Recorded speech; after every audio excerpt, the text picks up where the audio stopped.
Yo! Would you look at this? I actually have a mock-up ready before I started stream this time. It's quite a rarity. It's like seeing a unicorn for me. But yeah, today we're going to be working on some fan art for Resident Evil 1. So, as you can see from the mock-up, I wanted to do like a bit referencing the first bit of the mansion, particularly the fight with a creature, the big snake monster that I have learned is called Yawn, which is fucking adorable, and not at all what I expected a gigantic snake monster to be called. Apparently it's called Yawn because like it opens its mouth really wide before striking. And you just know that the motherfucker at the Umbrella Labs who named it that was like kicking their feet and shit like my adorable little snaky thing before it like grew to a super massive size. Motherfucker unlimited. But yeah, we're gonna be I'm not sure how to actually do this because I'm gonna be real, I made this mock-up here, and then I blew it up real big, but I don't actually know if I should... You know what? I think I do know how I want to do this. Also, I was looking for high-resolution pictures of the crests from the puzzle, and I'm really liking how these turned out. I hit them with the high contrast and binarization. I kind of want to go back and see if I can't make their hexagons a little less defined so it does look more metallic, but, you know, that's a problem for later. But yeah, we also do have a mock-up for what the snake's mouth is going to look like. I don't know if I'm just going to go with that or if I'm going to try and refine it a little bit. I'm probably going to try and refine it a little bit. We'll see how much time we have for everything. But for right now, I'm kind of regretting putting this on a Dutch angle. But yeah, for right now, the goal is to make a competent mock-up of like what Jill's going to look like because that's going to be the main part that we draw. I wonder if it's going to be easier for me to actually draw this if I also just kind of turn Jill like so while I work. There we go. I will say that my absolute favorite part of Jill's design is her beret. I don't know, there's something about it that's so cute.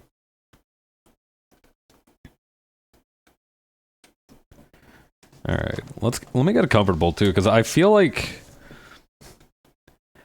I need to make more preparations when I do art streams. Like, making the sketch ahead of time was pretty good, but I feel like I can probably start doing more as well.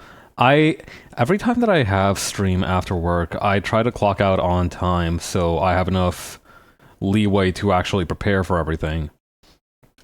And it works out pretty well most of the time.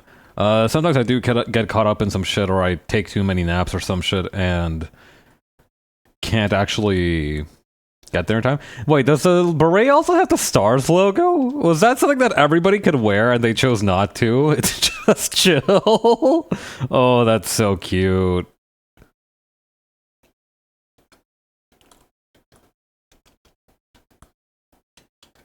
Okay.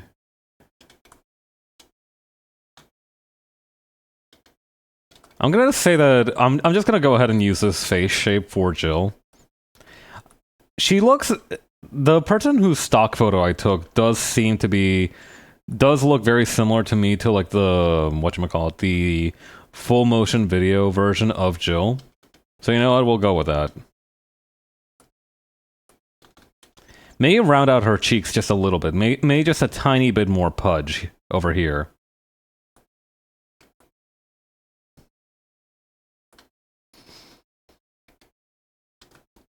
Just like that.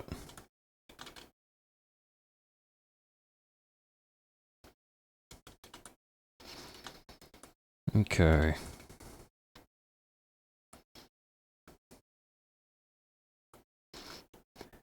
My second favorite part about Jill's design is her shoulder pads.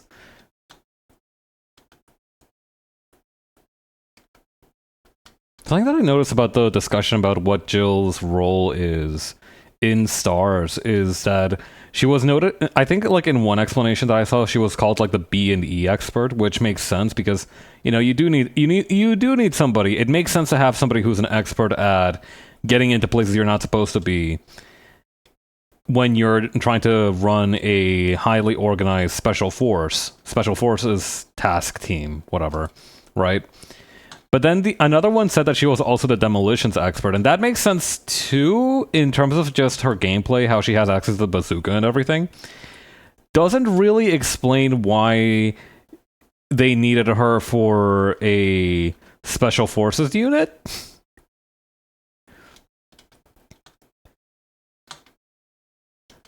Like, I feel like if I was the mayor of a city and the police department, whom I'm not already on great terms with, was like, "Hey, we have this lady that we're thinking about hiring for that special forces task team that you wanted us to organize." Yeah, okay, and is she good or not? Like, why are you bothering me with this? Well, she is really good, but she has some strange qualifications. Those being. Okay, so she's really good at infiltrating places, right? She's also really good with dynamite. And there's just like this very tangible pause there. Come again? I said she's good with dynamite. I don't know where she got the expertise. Her historical. I don't think she has like a huge history of being like we have her qualifications. She's good, but like we don't know. You don't know what. We don't know where she actually got the dynamite.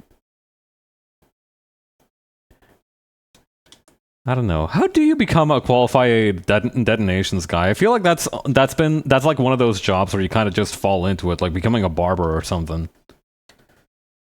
Well, that's not fair, though. I feel like some people do grow up just being like, I want to cut hair for a living. Because, that's a very respectable profession. It's a very ancient profession. Actually, this is a perfect timing because I did actually recently read the Wikipedia page for barbers. And I want to show you a terracotta statue from 500 to 475 BCE. Get a load of that. History is a flat circle. Like, this is so classically a guy getting a haircut that it's just so unmistakable. And this is from more than 2,000 years ago. I don't know why it just tickles me so much. I love this little statuette.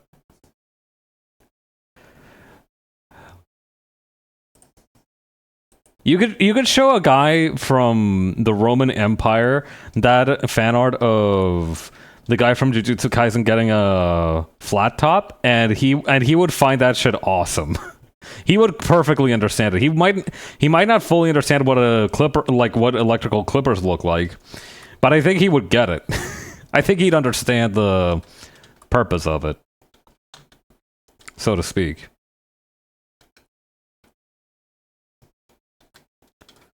Okay. I'm gonna make an executive decision and increase the kind of band on the sleeves she's got here.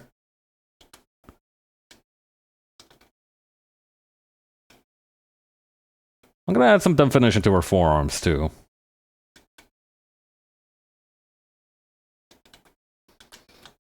Maybe some definition to the bicep on the left hand side too. We got a little bit more wiggle room here, so I can add a little bit of muscle. She can have some beef as a treat.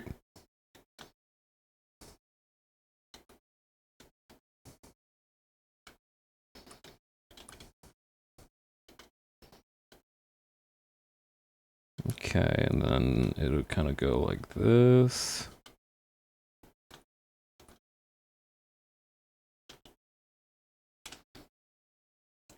And then like this. Perfect.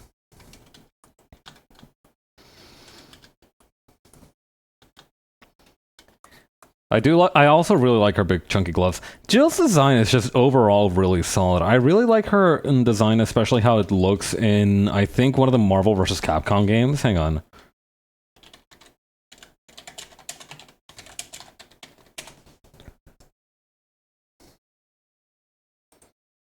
Yeah, this illustration. I don't know, something about it is really, really charming. This art style as a whole just has a very warm quality to it. I think it might be like the combination of cross-hatching and cell shading There's also like the paper texture over it that's really nice.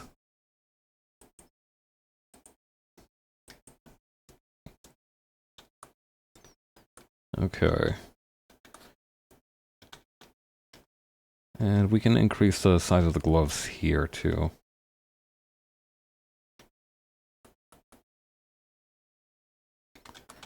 I have a picture of the Beretta up here somewhere, just in case I needed a reference for like what the gun looked like. But honestly, I think nobody's gonna pay too close of attention to the gun. I think it's fine if I flub it just a little bit.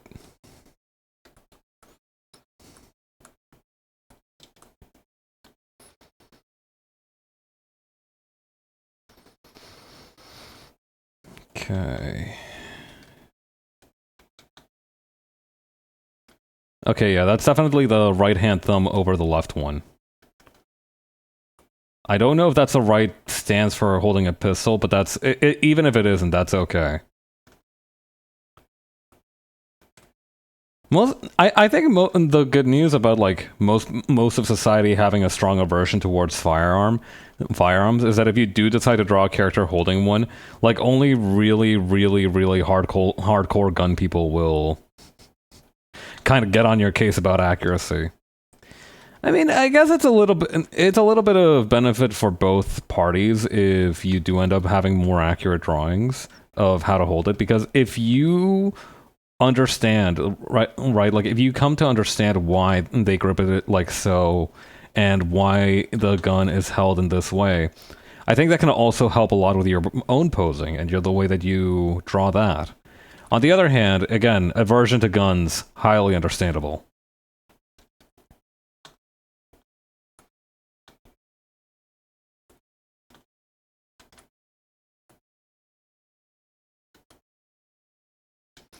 Okay.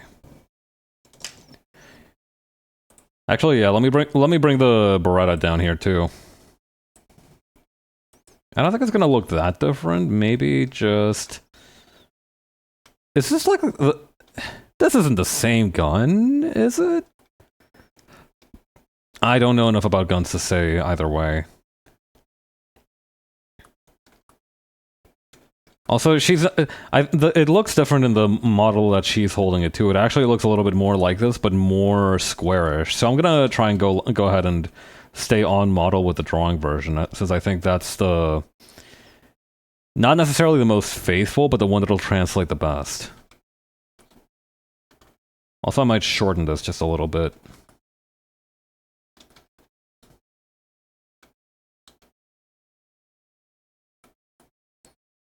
I am going to keep this, like, huge thing on the back, though, because I think that looks cool.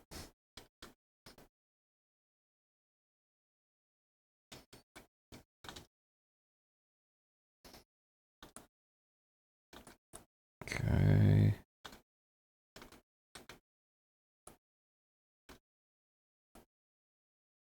And then what I might do is actually just shorten this part here. And then... add like a little step here? Yes, okay.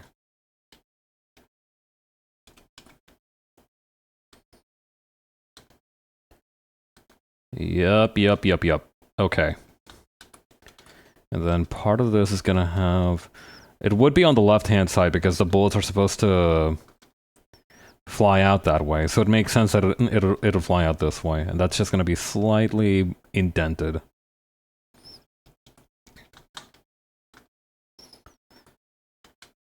And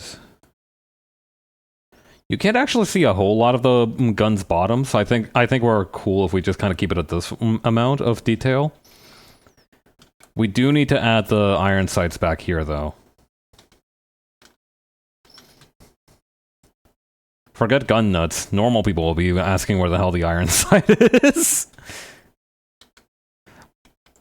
Although I guess you could just say she's just that good, and everybody will accept that.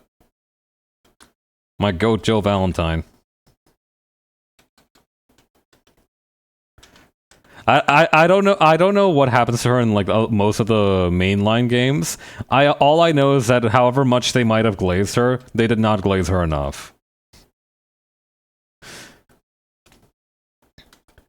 I'm becoming like a hardline Jill Valentine glazer.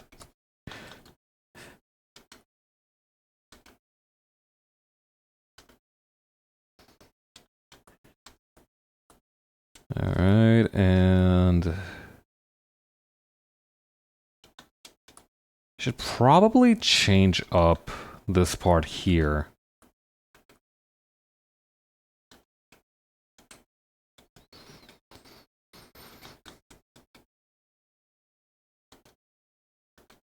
I'm going to also bring this part up just a tiny bit.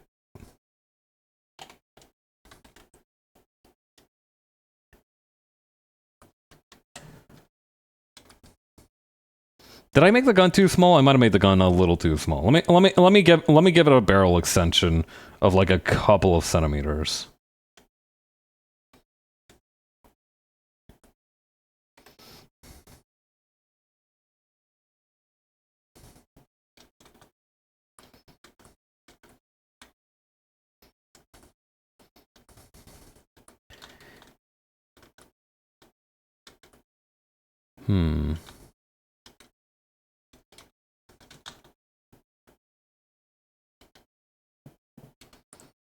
Okay.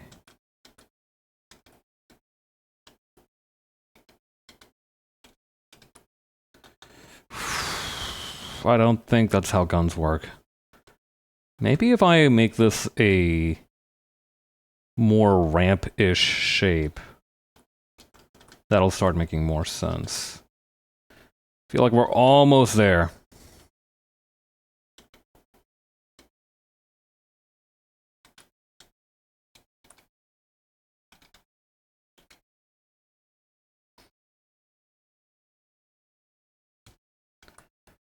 Okay. I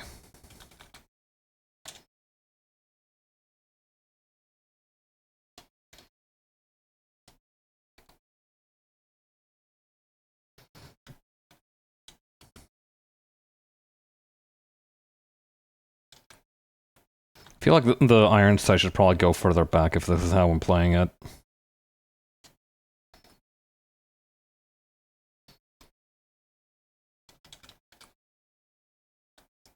Maybe I should make the... hang on, what kind of details are on here anyway? I could add a couple of ridges here.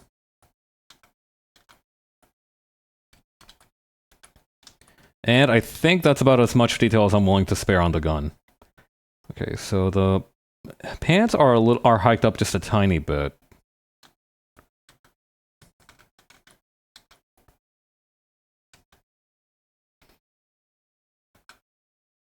But the shape is very much...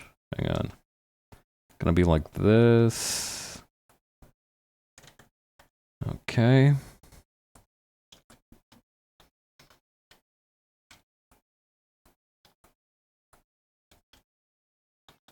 Did I make the... okay, did I make the left part of this forearm too big? I guess I'll figure it out once I'm done and I can flip the picture. That'll probably be the best way to assess whether or not it's appropriate, the kind of proportions I've given her.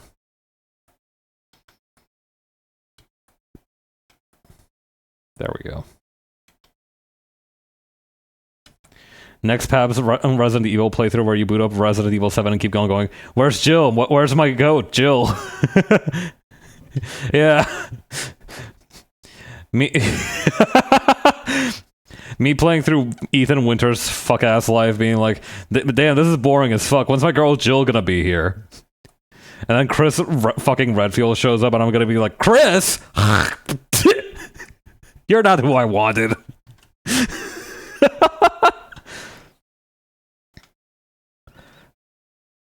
I don't know, maybe I need to play through Chris's scenario next so I can learn a modicum of sympathy for him. Maybe that guy's been through more than what I know. It is also interesting to see that, like, the whole thing of having the game scenario play out as two different characters seems to have been, like, a mainstay in the series up until Resident Evil 4, at least. I don't know if Resident Evil 3 had two different perspectives. I know Resident Evil 2 did, at least. Also, hi, Jupiter.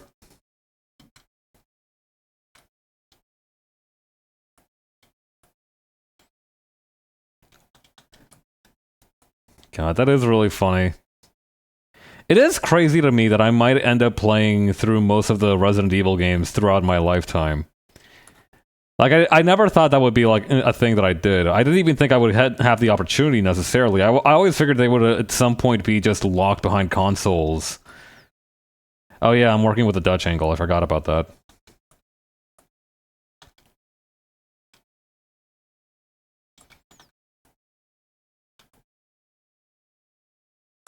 Okay, so this goes like so.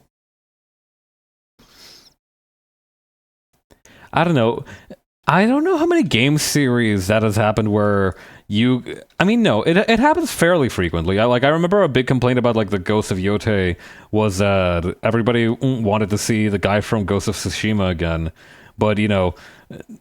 And this is one of my favorite parts about it, that somebody in, like, the comments of one of these was like, that guy's story ended with, like, a hard full stop, man. He's not coming back. Which, I'm not sure if it's taken to imply that he died, or he just doesn't want to adventure anymore. Either option is equally valid. Like, I imagine that even as an adventure game protagonist, you get sick of that shit eventually, right? You're, like, burnt out on, like, jumping, on, like, bunny hopping across the map, going like, huh, ha, You know, I imagine everybody has their upper limit for that kind of tomfoolery. You know, you don't want to do it forever as your first choice of career. Is my drawing tablet not working? Uh-oh. Hang on. It has been... I don't remember the last time I charged my pen, which is probably why it might not be in with charge. However, I also don't remember where I left my pen charger. Wait, I think I see it. It's on my desk somewhere. Among the bundles of cables and stationery that I keep on here.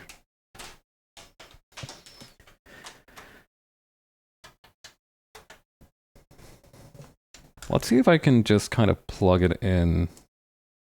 And we can get back to business. Oh yeah. Yeah, this is working. Okay, I can just keep it plugged in while I work. That's not too big of a bother. This is just a sketching stage.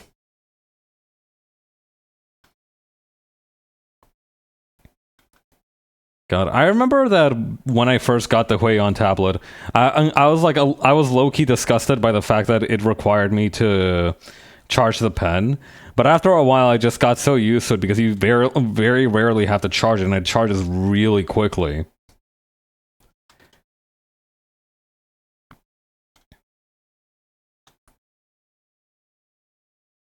I'm guessing this big-ass pouch on her belt is why she has 8 inventory slots instead of 6.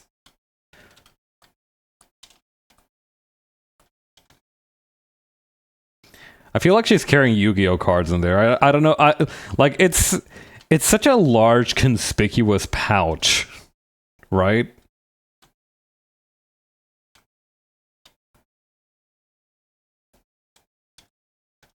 Like, she definitely keeps granola bars or some shit in there. Like, it can't just be bullets and loose metals and crests and stuff.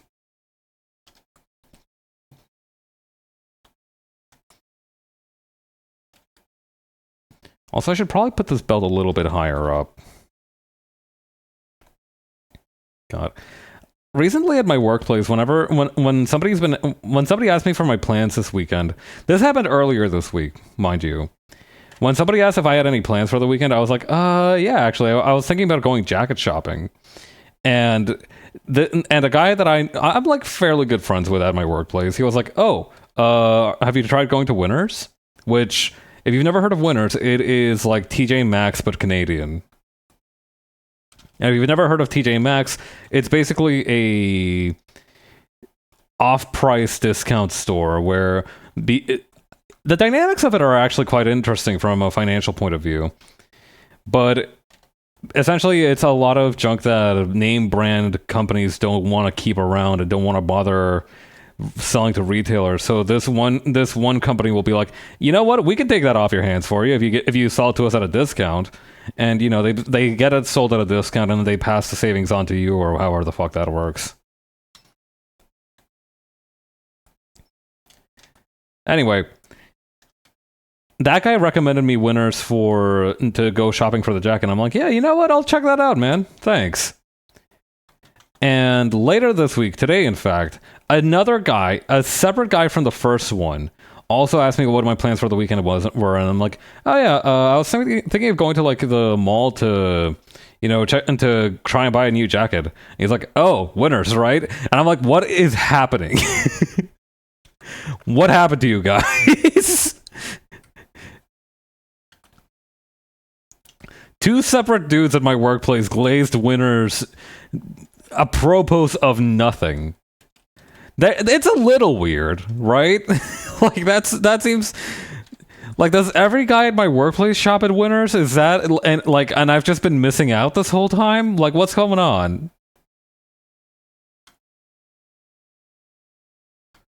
It was a very bizarre experience.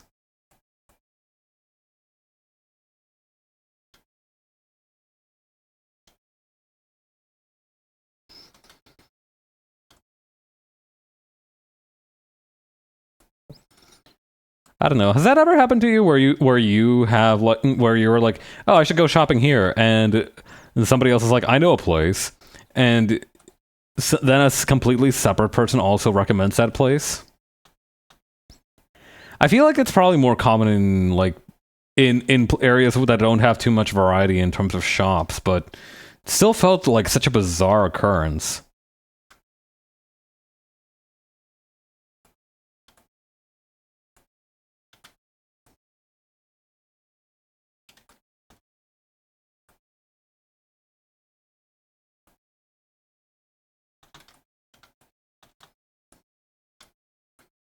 Okay, then the other eye over here.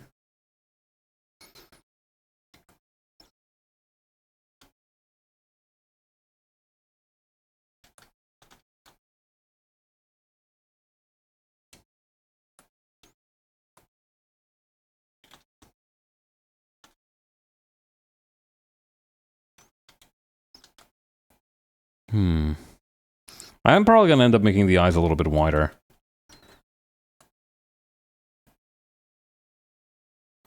Okay, I'm seeing now that the beret needs a little bit more, shall we say, volume to it. Like, I drew it similar to the shape that's over here, but I feel like we can do better. I just need to make sure that it doesn't end up looking like that one painting that Squidward made of himself. That's literally the only negative outcome. Instead of beret, it's like bold and brash.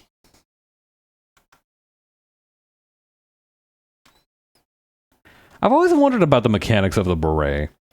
Like, how do you reckon it came to be that shape? Like maybe it was accidental at first, but somebody started making it that shape on purpose at some point, right?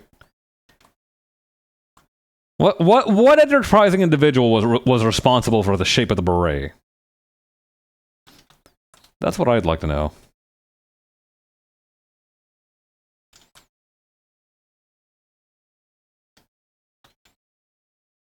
Okay, I'm gonna lower her mouth a little bit.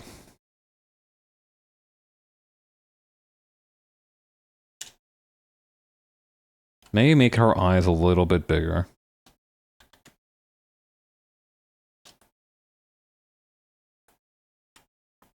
That's more than a little bit, but you know what? She could use the ocular real estate.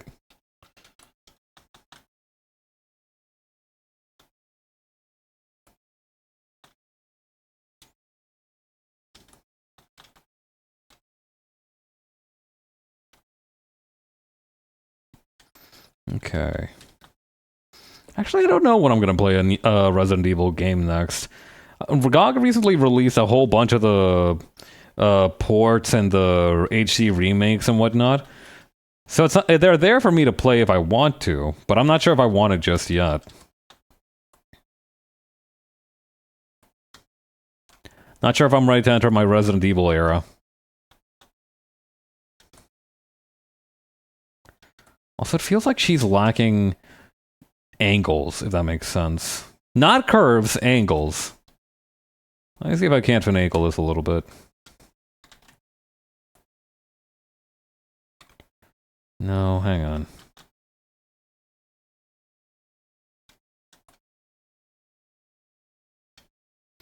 Maybe I can maybe I can just like bring it outward a little bit. Hang on.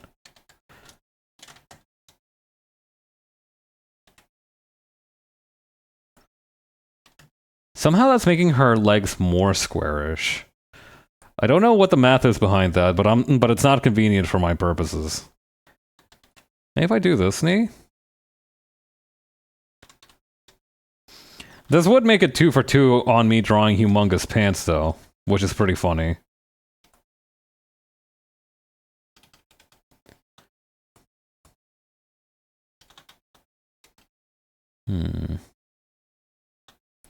Oh, you know what I could do? These little lines here. Hang on.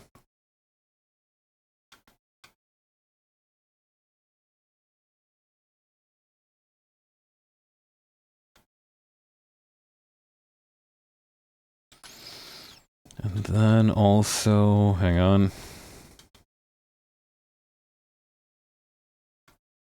Like so, and like so.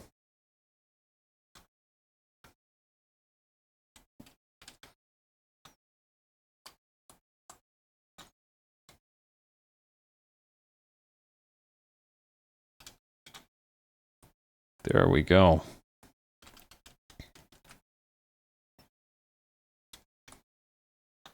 Yeah, no, those pants are definitely a little bit ridiculous. Let's bring that back around to reality.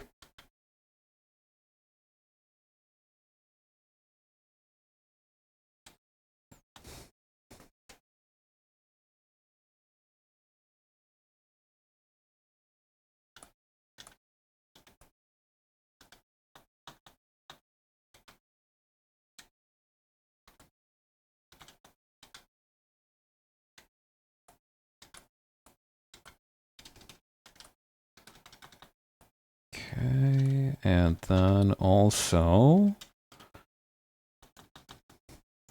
Actually, maybe I could just tweak her eyebrows a little bit. Maybe that's gonna be what I need.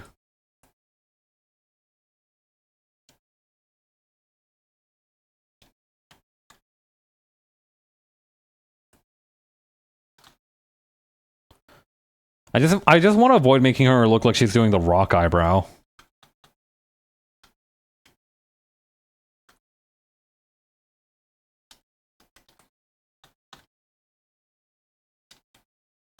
Maybe I can just add a couple of splotches of blood on her. I don't know, would that be too much? I'm already making a gigantic snake mouth in this thing. I might as well full send it.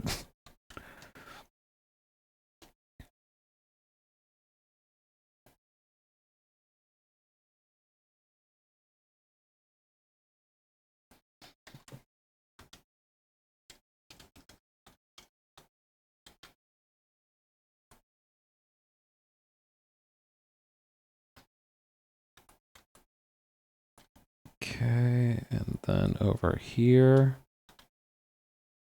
just make this slightly smaller. And maybe actually we can also add a little bit more volume over here to the shoulder pads.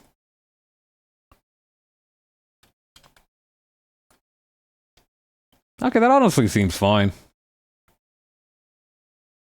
Ooh, actually, wait. Hair strewn about the face, looking like she's disheveled. There we go. That's the stuff. We don't need the rest of this crap. A little bit of hair out of place, and this is gonna look perfect.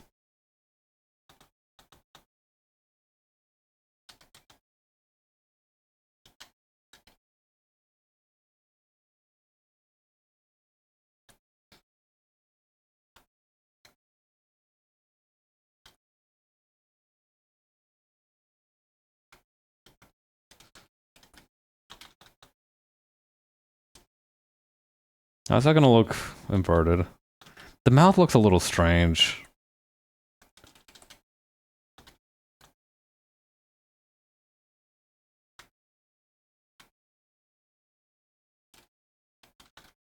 I'm not sure what kind of expression to give her for the mouth. Although I do want to fix up that eye a little bit now.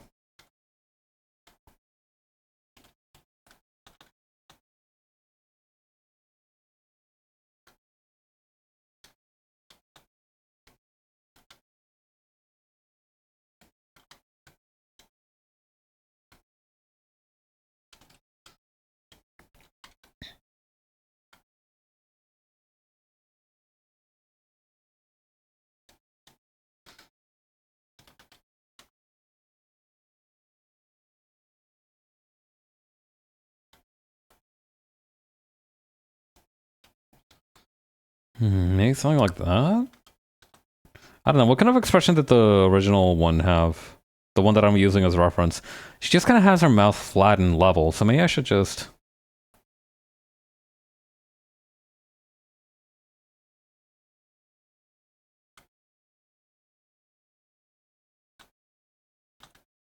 Unless... Hang on. Hmm.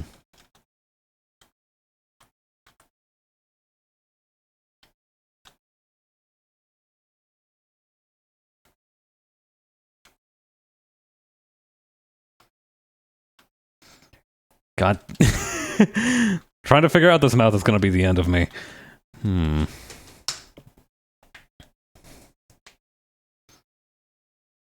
Maybe I should do some expression practices soon. I don't think that would be uncalled for entirely.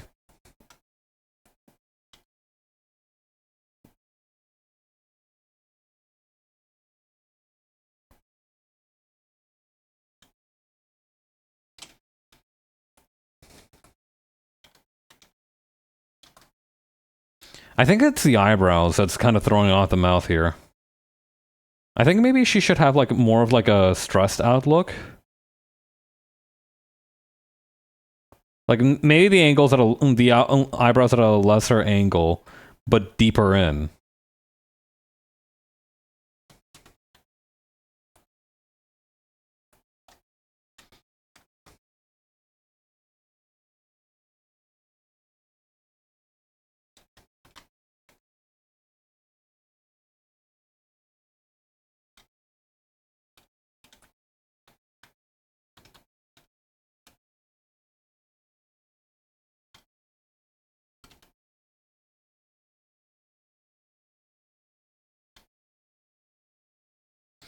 Yeah, like this.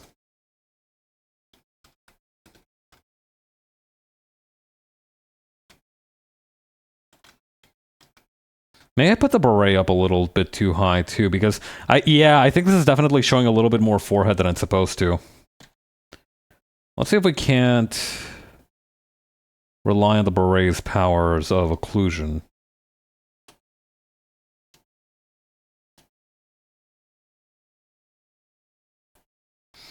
It's looking a little big. Maybe we can shrink it back a little. I can live with that. Honestly, that looks fine to me. Okay.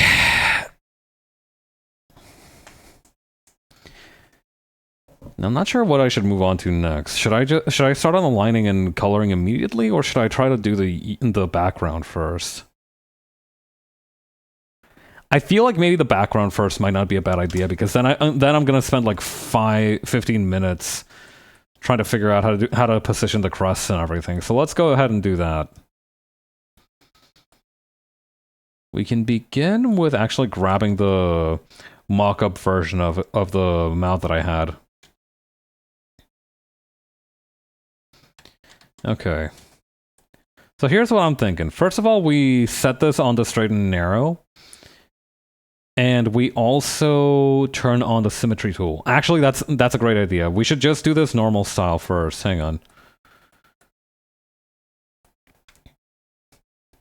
It does actually look like the snake PNG is about to eat Jill. Ah! Okay. No, serious time. We're serious with it. Okay, here is what I'm thinking. Make it, first of all, as big as possible, and then we can reposition it later. Honestly, looking at the inside of a snake's mouth, I have the references for the references that I use to like put this together. It's really cool looking in the inside of a snake's mouth. It's got like all these weird bumps that you don't normally see on human mouths. It's kind of cool. Granted, it's not something that I would ever like to investigate in person up close by any measure, but, you know, pretty cool.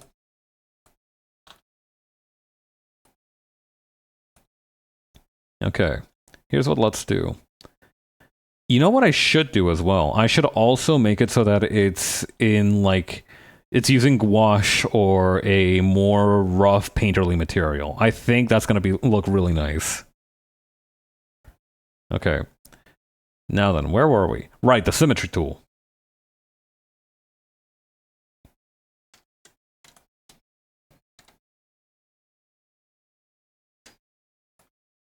Okay.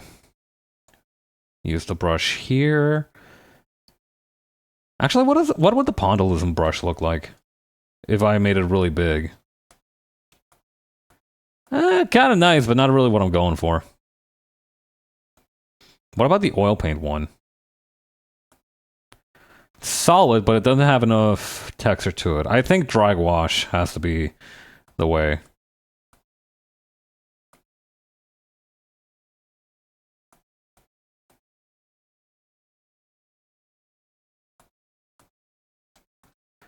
Maybe a little bit smaller than that.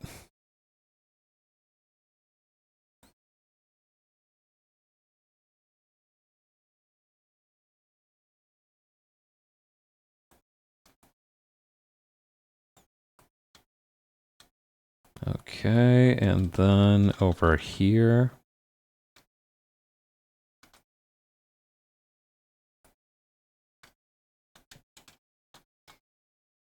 Then up here, we're just gonna bring it in up around here.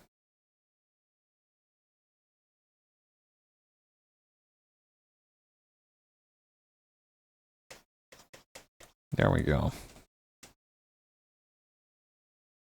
But yeah, no, reading about how barbershops used to operate is really quite fascinating because I was surprised by the... Not surprised, but kind of like...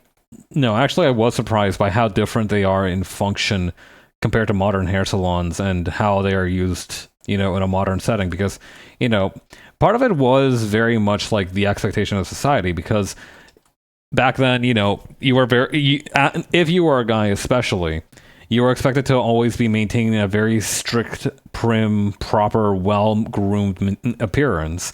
Now it's a lot. Those standards are a lot more loose. Like you can, and it's also easier to just like look well-groomed without, you know, having a barber hovering over your head with shears every 5 milliseconds.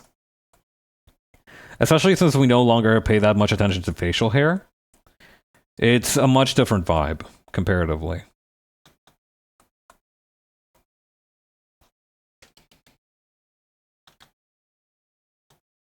Okay.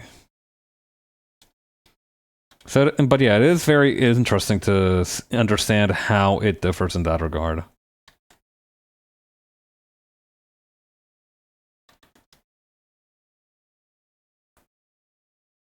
Okay.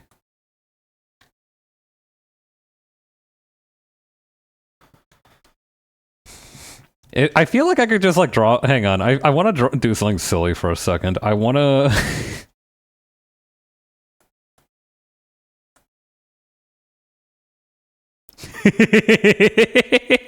I don't know. Something about this just seemed like the perfect shape for like an angry bedsheet ghost. It looks really cute with this type of brush too. It feels very I don't know. Maybe it's because it reminds me of chalk a bit. It looks very handmade, which is nice. Okay, next layer. Actually, we can just put this thing on the whole folder, and we can start by... Hang on. Oh yeah, I guess the next part would be like the shadows part of it, huh?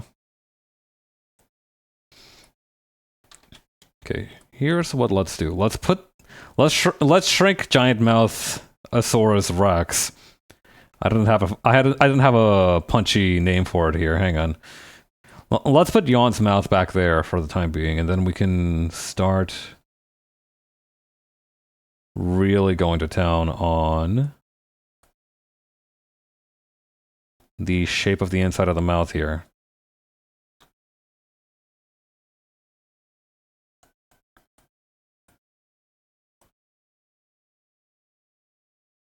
Actually, this is supposed to be like a forked tongue, so I need to make it less curved.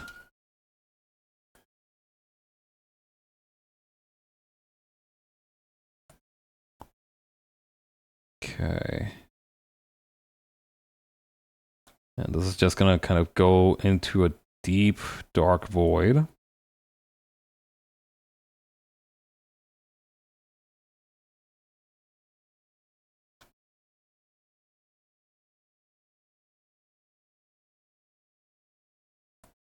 I feel like I'm drawing some kind of weird looking bat signal. I think it's the symmetry of it.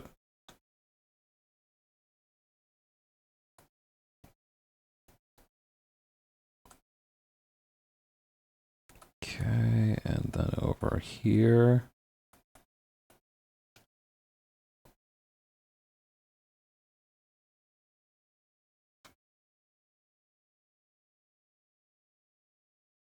Okay, and then up here.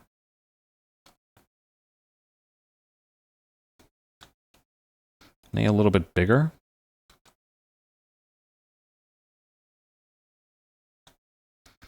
It is a little bit of the problem that...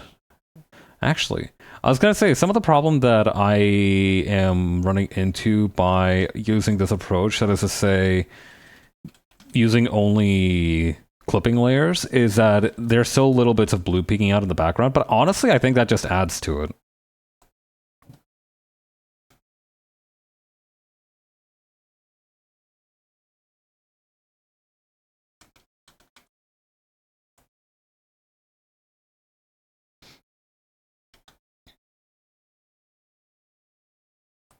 Okay.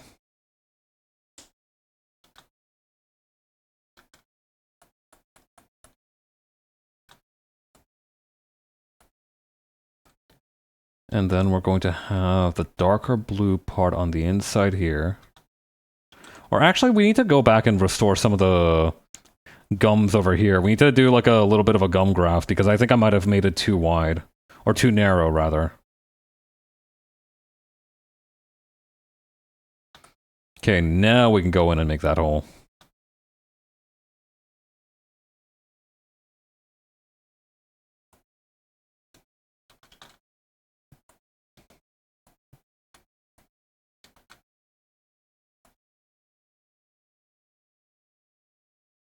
Okay, and then over here.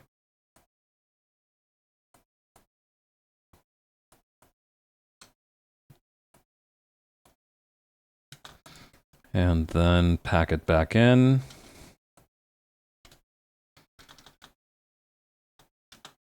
Ditto up here.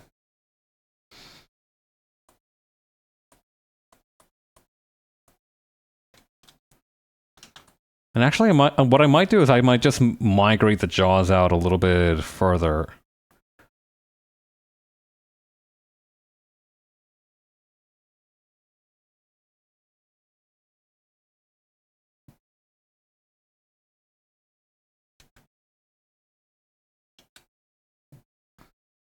Yeah, sort of like this.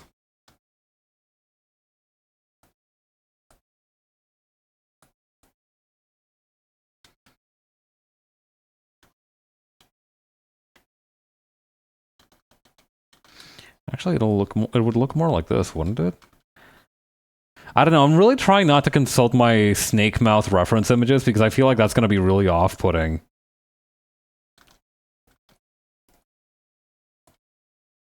Also, I like how it's coming out, though. Unless... I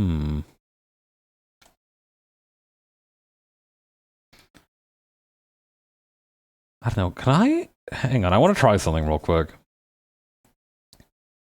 Let's do this. So using like this darker red part, I want to cast a gradient.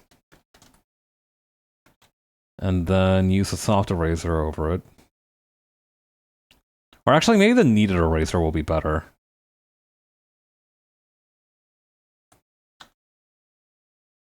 Low opacity, though.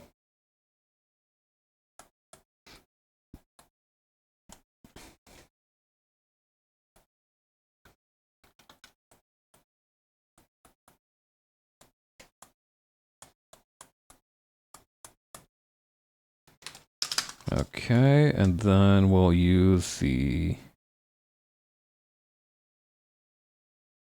Ooh, I like... Okay, I'm really liking this color here. I don't know what I'm going to be able to do with it, though.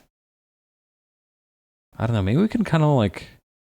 Maybe if we use the aerosol and the noise, we can manufacture it a little bit.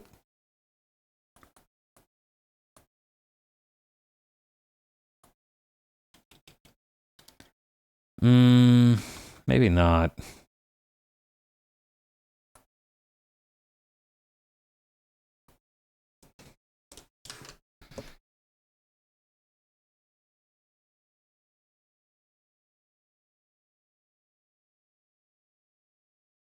I am really liking how it's making it, the bottom half look lighter, though. Let's try and use that. Bump up the density, decrease the brush size.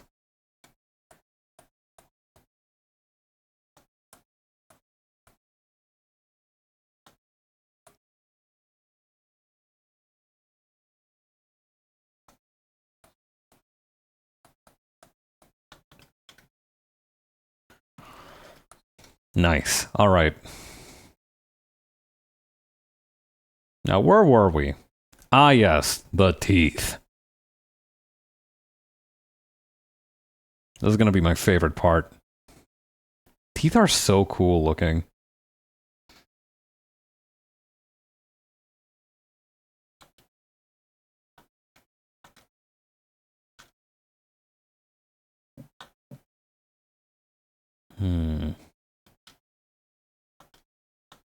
Maybe more of the drag wash is going to be our answer here.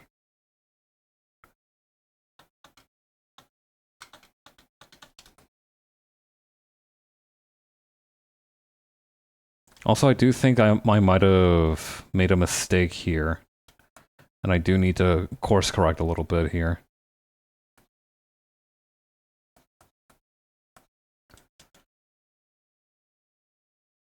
Then just like over here. There we go. Now we may begin drawing the teeth.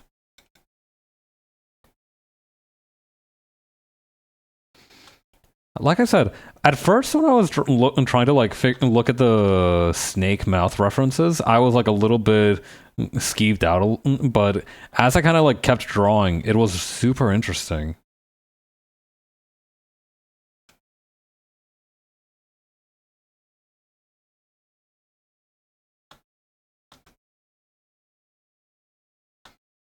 I don't know. Wildlife is just really cool.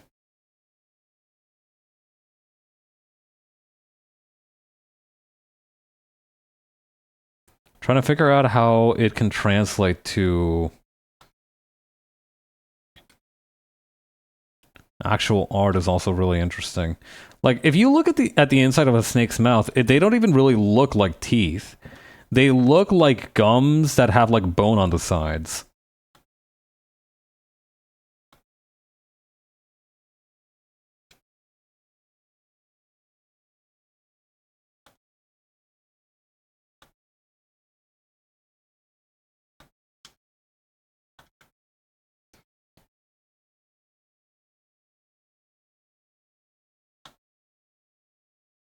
Like, you can it's still very recognizably a mouth, but you wouldn't say like, oh, that's full of teeth.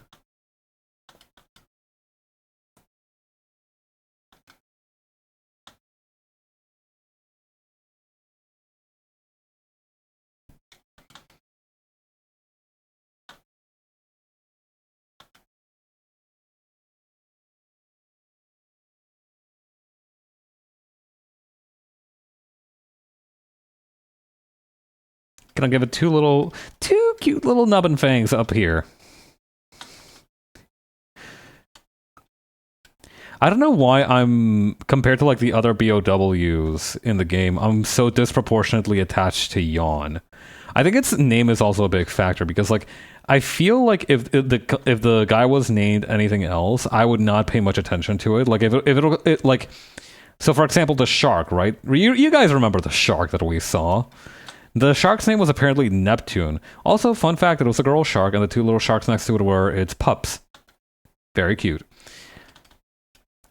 But you know, if they had like title, and you know, later on we also fight the chimeras, and even after that we also fight the dogs, which are codenamed Cerberus. What and you get there and you're like, whatever, right? You don't really care because it's, you know, very classically Greek themed.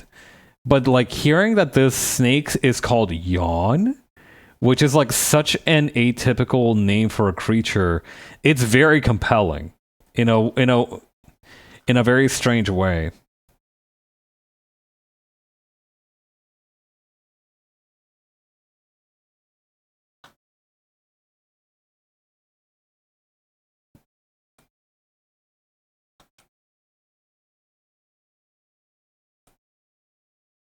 So yeah, I think that's why I wanted to draw the attic scene. Also, the attic scene was very impressive. I don't know, it really stuck with me compared to some of the other ones.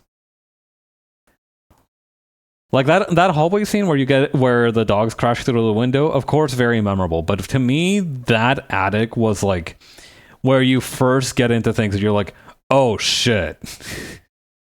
Like obviously the dogs are like are like an oh shit moment too, but you see a gigantic snake get into the same room with you, and that's when you know, oh my god. Like I think it really encapsulates just how far out of their depth the Stars team was.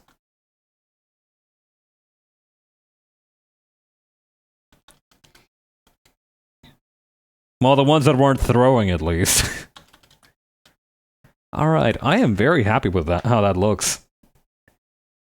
I do wonder if I should make another row of teeth. Hang on, do I have the reference for Yawn around? I think this is it for the old one. I'm praying this isn't an actual snake mouth. Yeah, no, there it is. And nope, just one row of bottom teeth. I've got it right. But yeah, again, the name Yawn is so devastatingly cute. Grown-ass snake monster called Yawn. It's so cute. I don't know how else to put it. It has endeared itself to me in a tremendous way.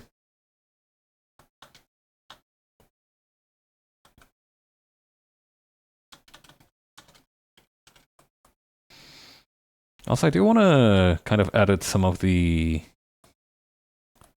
lines here, just so that it's a little bit cleaner.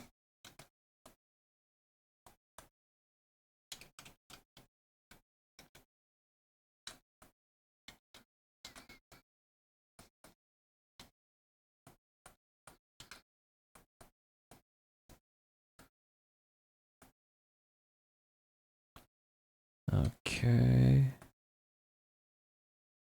Come on, a little bit more.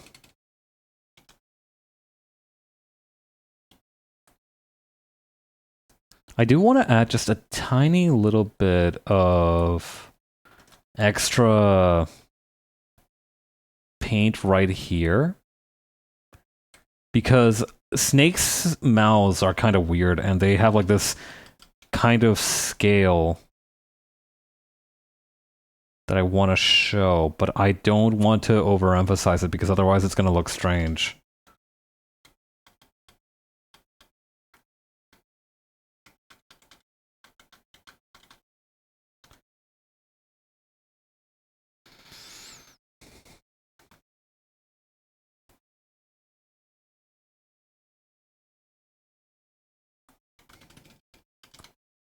Nice. All right. Okay. Yeah, I think that's gonna do it for. Hang on. This part here is bugging me. And also this part here. This part over here can get it too, actually.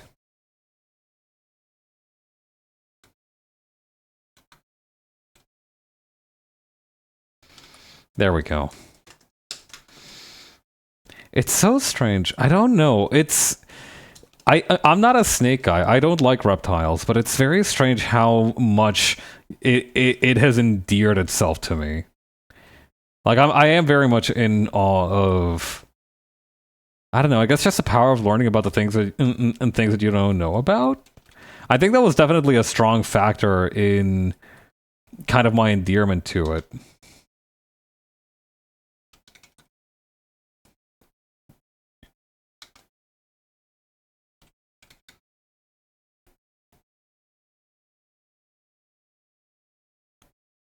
Okay.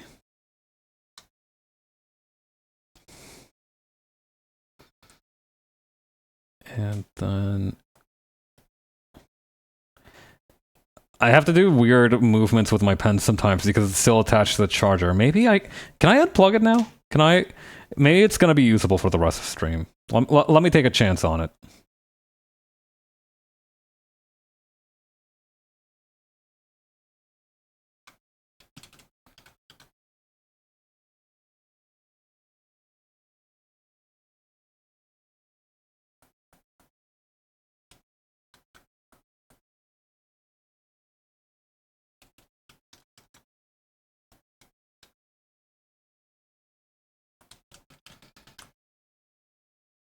Oops, hang on. I forgot that I can't actually... Yeah, hang on. This is not perfectly... It isn't perfectly centered. What the hell? Oh man, I need to go back and correct some of this.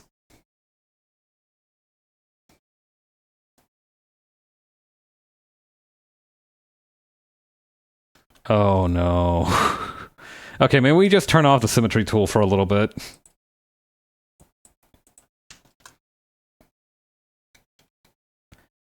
Okay.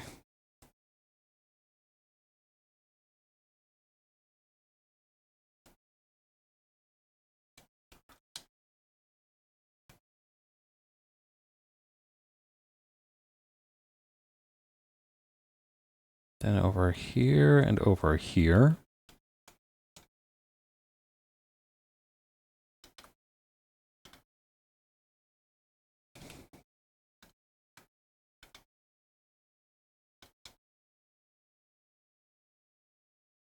Just a little bit more.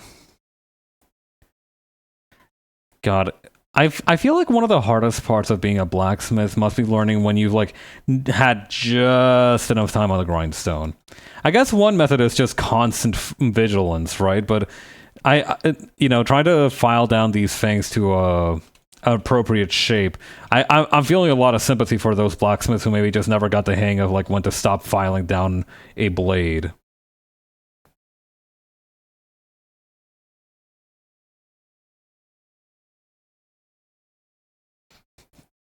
I imagine it must be a lot like cooking a marshmallow. You just need to be constantly checking on it. And you're like, nope, not done. Nope, not done. Oh, snap, I overcooked it. Oh, well, time to move on to the next iron dagger.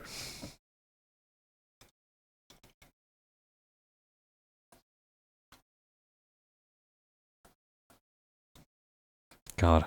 I was talking about barbers earlier. I know we're talking about blacksmiths now, but I'm not done talking about barbers. I found out that there is a very well preserved corpse of a barber that was found in Britain, I believe. And the reason that it was so well preserved and they were able to so easily identify it as a medieval itinerant barber is because he had been crushed under a massive rock and they had found the scissors on him when they lifted up the rock. I'm not kidding. Like, hang on. Barber Rock, Britain.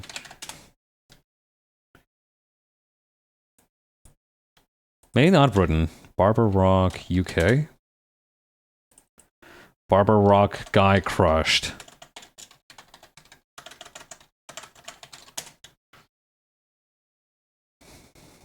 Work it.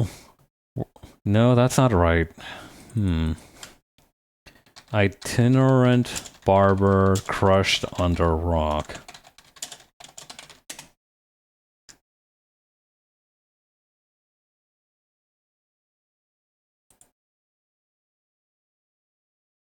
No, these are the right one. Hang on.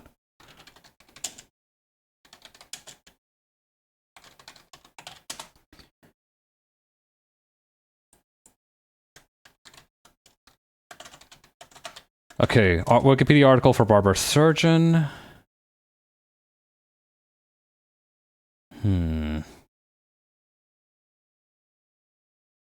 Maybe I just need to look up barber, just barber, and then maybe the rock will be somewhere around here. Barbasol, barber paradox, list of hairstyles. Did I like hallucinate the rock? What the hell? Hang on.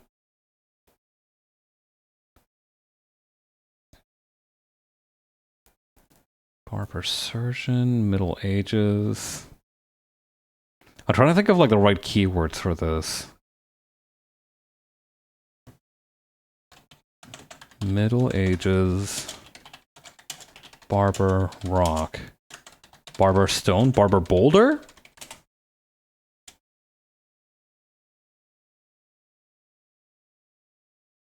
I'm still getting just barber surgeon for the search results. Maybe I just need to keep looking through it.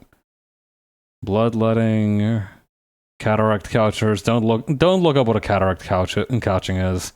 Barbers in Spain.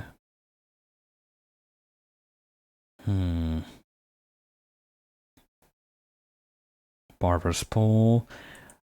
Ah, here we go. The barber surgeon of Avebury. It's not actually named. They didn't actually name the rock after him, but they knew that he was a guy. Here we go. The barber surgeon of Avebury is a skeleton discovered in 1938 at Avebury Henge Monument in Wiltshire, England. The body was found underneath a buried megalith by archaeologist Alexander Keller in 1938. It was dated by coins to the early 14th century and identified as a barber surgeon by a pair of scissors and medical-looking probe. The stone was re-erected by Keller. Keller assigned the stone as Stone 38, with Isabel Smith renumbering it as Stone 9. Many stones of the Avebury stone circle had been buried, presumably as a result of attempts to depaganize the site or to clear land for agriculture. The traditional interpretation goes as follows. A pious traveler was assisting the folk of Avebury village in burying the pagan standing stones of the 14th century. As he was digging out the underside of a stone, it fell over, crushing him and entombing him beneath it.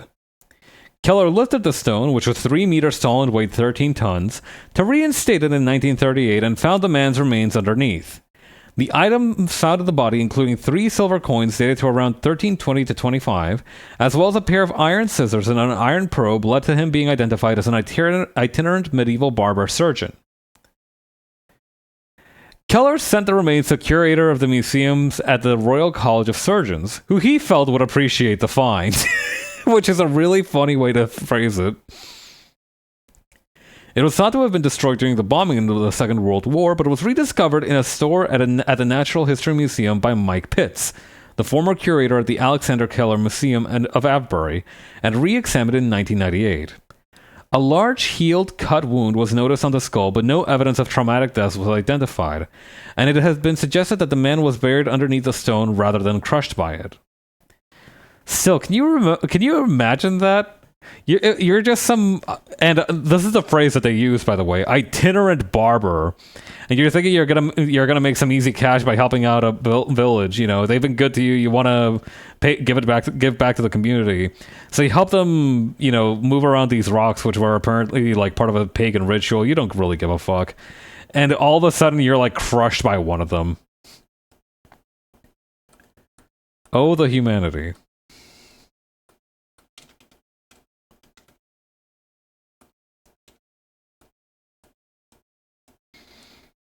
Honestly.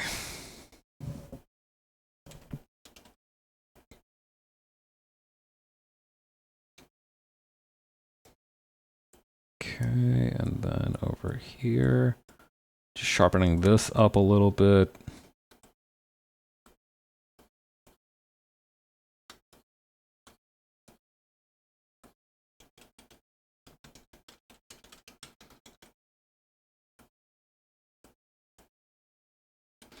Perfect.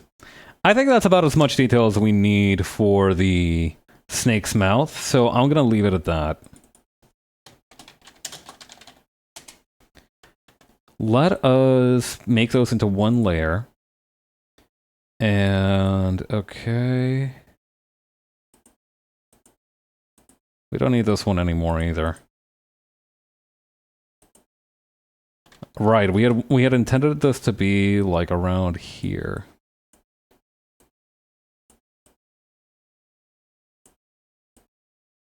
The proportions are slightly different, so I might need to just put it here.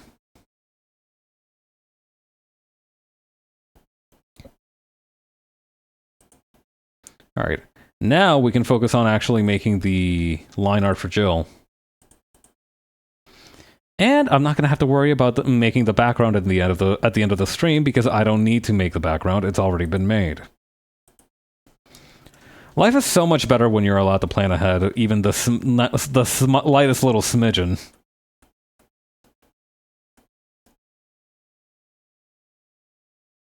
Okay, Gaussian blur it. Maybe a little bit less than that.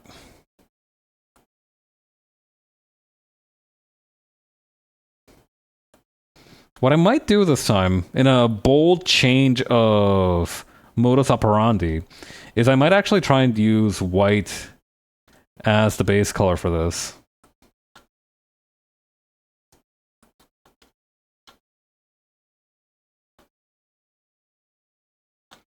That, or I could just lower the opacity of the blue so we have the normal gray.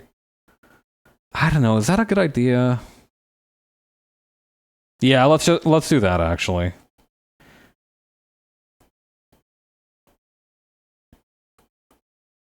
Let's approach this normal style.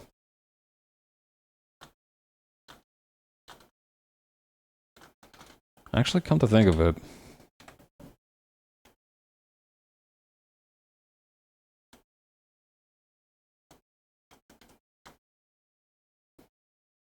I kind of want to... hang on. I wanted to make her eyes make more sense just like from the perspective of somebody who has eyes. Do you know what I mean? Like the way the eyelid was folded, it wasn't really making sense until just now.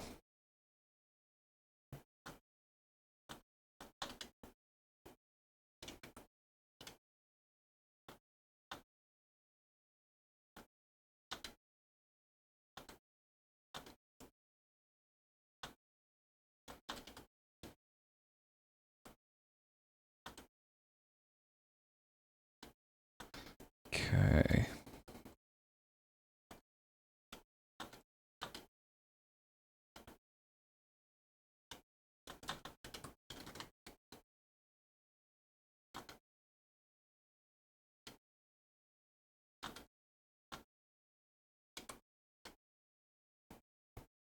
Oh, I should save my work, actually. Come to think of it.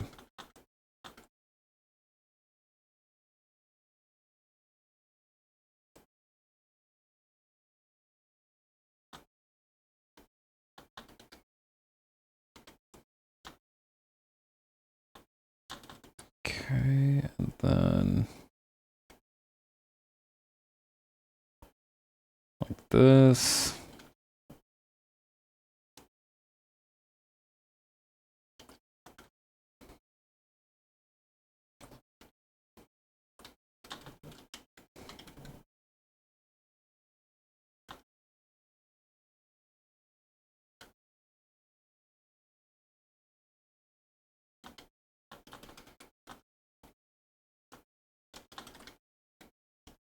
What I might do is actually change up the angle of the eyebrows a little bit here.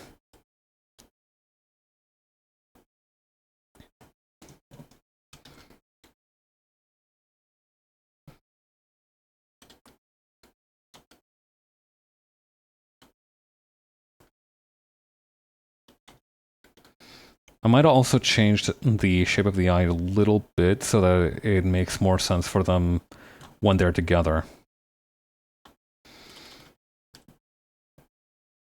Actually, speaking of which, does anybody have plans for Halloween? I'm only more of a casual observer of the holiday myself, but if somebody has something that they're excited for tomorrow, I'd love to hear it.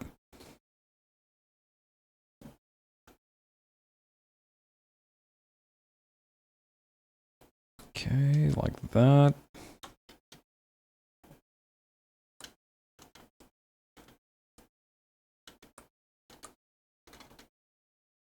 I think the beret is somehow making her look angrier. I think the shape of it looks too much like an angry eyebrow. But that's okay. I think given the circumstances, she's allowed to be a little bit angry. At everything. My goat can do no wrong.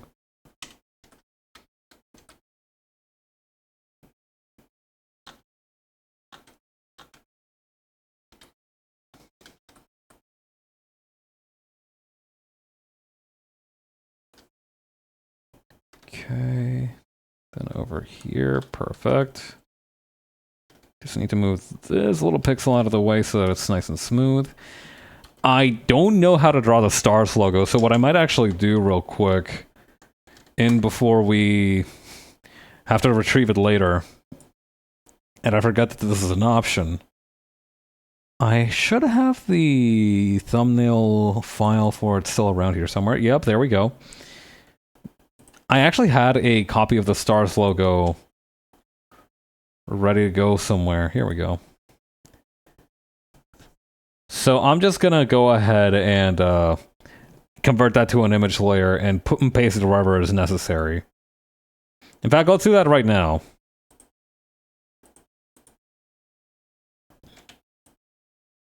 Okay, perfect. That's gonna be a surprise tool that'll help us later.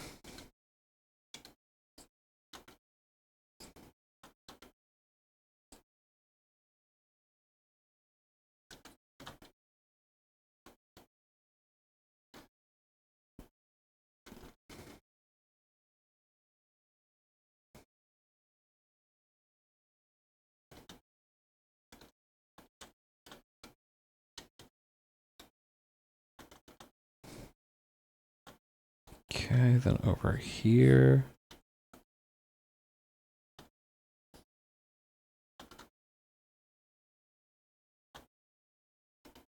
Actually, do we get a good look at the shape of her ears in that reference picture that I had?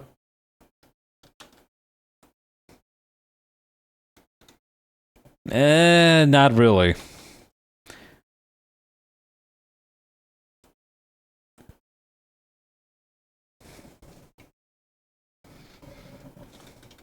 I still think we gave her too much, whatchamacallit, forehead space. I might need to remediate that.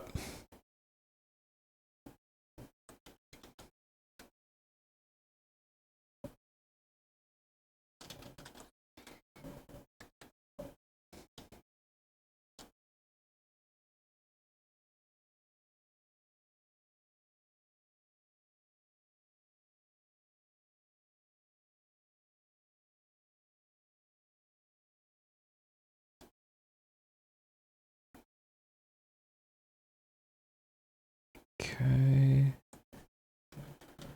There we go. Maybe we can thin up parts of this too.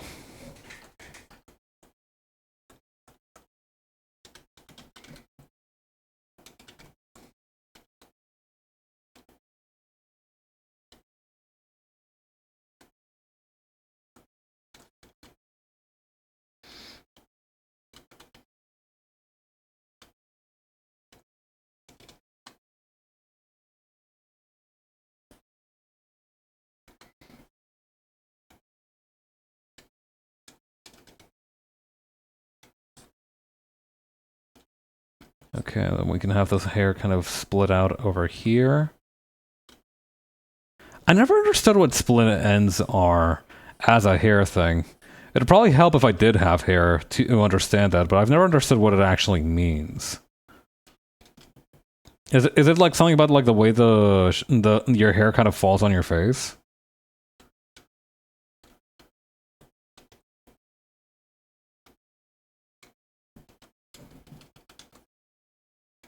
I honestly don't know a whole lot about hair terminology. Like, I didn't, until like my barber explained it to me, I didn't know what a cowlick properly was. I thought it was just like a particularly emo kind of hairstyle. But my barber explained to me that it's just kind of like the natural whorl of your hair. And the way it sits on your head. And for some people it has like a more pronounced position.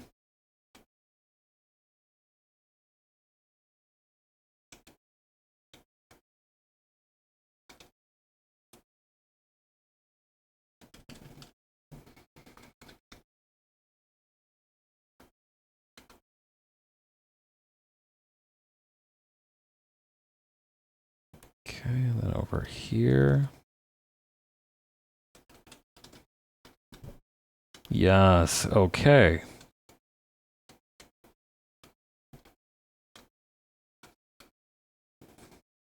I'm gonna need to be careful to make the shoulder pads roughly the same size. I get the feeling that whenever I draw them, I end up drawing one that's like far bigger than it needs to be. And I suffer for it. I'm just gonna try and make both of them humongous this time. See if that cures me of that particular ailment. It's a little bit like burning down your house to get rid of cockroaches, but hey, as long as it works.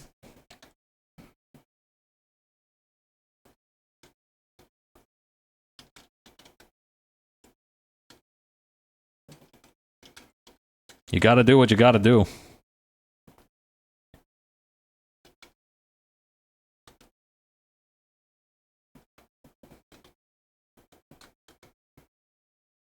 Okay, and now we are going to...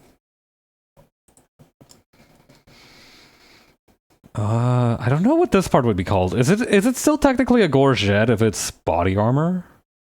It would be, right? At least I think it would be.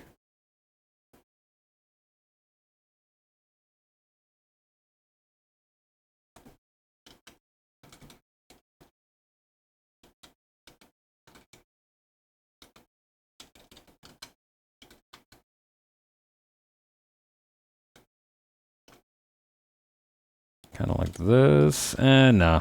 I think for this one we're just gonna have to rely on the... hang on. On the shading stage. I could also try to fix it a little bit by making the part here a little bit lower and deeper.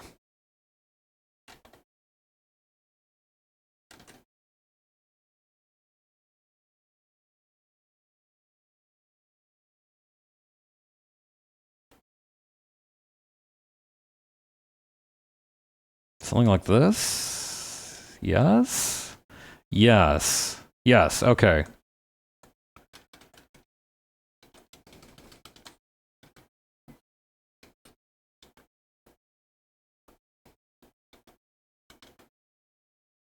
How does the lady's neck look in that reference picture again?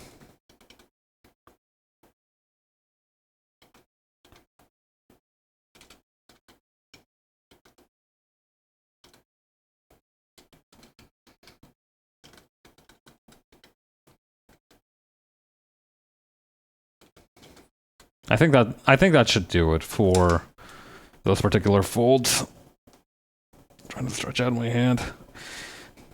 I've been getting serious about trying to cure my plantar fasciitis by massaging it away, and it's had some unintended consequences. First of all, now I know how to give it like a pretty decent foot massage, which is a good consequence. You know, consequences aren't necessarily bad. But it also means that like the hand that I normally use for drawing is much tighter than usual. Like I try to feel, hang on. So you can tell how like tense your hand is by this little triangle here. Like, okay, so this is the top of your palm, right? Like this would be your these would be your fingernails. This part here is a pretty good indication of like how tough and tense that part is a pretty good indication for me of like how much strain I'm putting on my hands.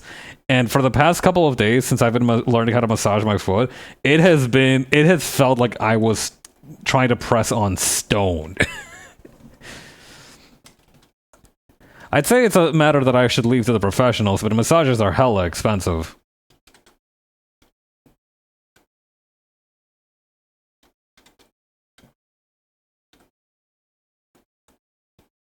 Definitely a sometimes, if ever, kind of indulgence. Although they are very helpful if you've had a very stressful period of your life. I remember one of the first things that I did once I got out of like the crunch time at my workplace during the spring was that I just went and got a massage. and it was a pretty good decision.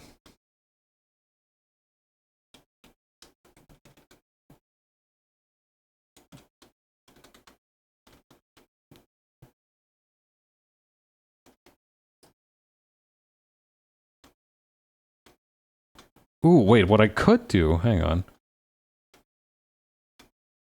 There we go. That makes it look like it's it's actually got a corner, but without actually giving it a corner. Today, I am a genius. These also do have a little seam running alongside them, so I should probably be mindful of that. I think these are this is supposed to be like a flak jacket sort of dealio, but I wouldn't be able to tell you. Is a flak jacket's materials like meaningfully different from a Kevlar vest?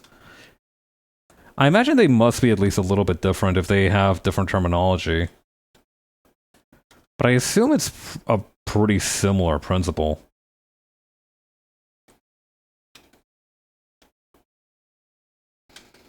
The cool thing about about operating purely in like fantasy settings is that you don't need to really worry about armor. You can always like bullshit it away like, oh no, he used magic to protect his vital points. And you know, you can just kind of roll with that. Of course, it is cool to just give somebody... It is also very cool to just give somebody body armor, like straight up a Kevlar vest in a magic-heavy setting. I do think that looks hardcore.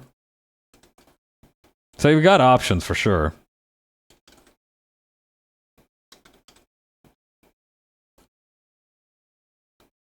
Okay, that's gonna come in like this.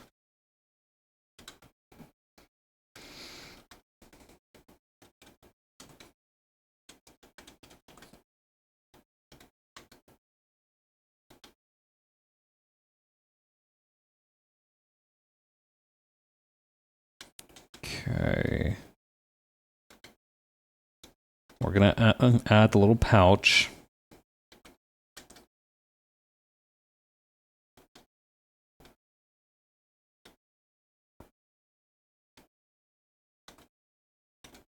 Then over here.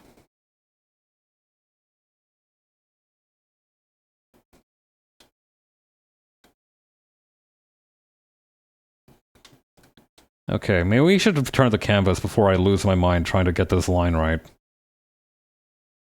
That seems like a solid method of approach.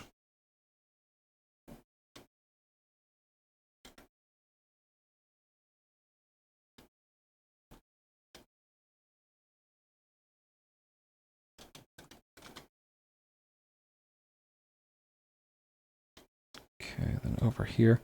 Also, a cool thing that I didn't notice that I did at some point.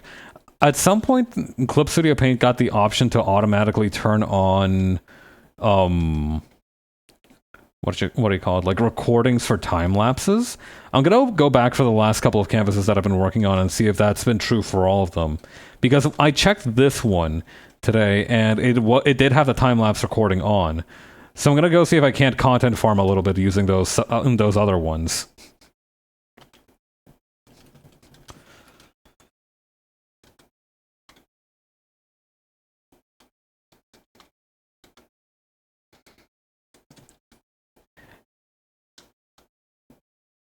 Okay, then I don't know. I do feel like if I do end up having to end up making a TikTok or something to try and content farm, which sounds like a strange term, come to think of it. But yeah, if I do end up making like a clip, heavy, medium, and I try to take that approach, right? I do think it's mostly gonna end up having to be time lapses because I feel like the appeal of the way that I do streams, I'm not sure. Is this a thing that you can just do a survey on? Do you guys, if I do like a Google Forms, will you guys fill it out and say what you like about the streams? Because I feel like part of the appeal for the streams that I do is that I just randomly look up shit on Wikipedia and I just tell you all about it later. You know, I discuss things, I philosophize about things. I occasionally research something funny on screen. And that's very hard to convert into like a clippable format.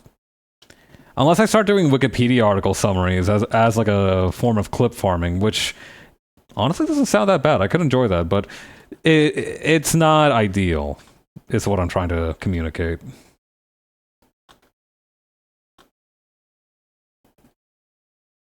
Do not, my friends, become addicted to producing content.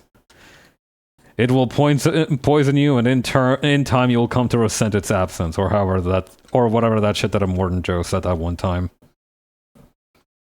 I should rewatch Fury Road. I have it on DVD. I could just watch it right now if I wanted to.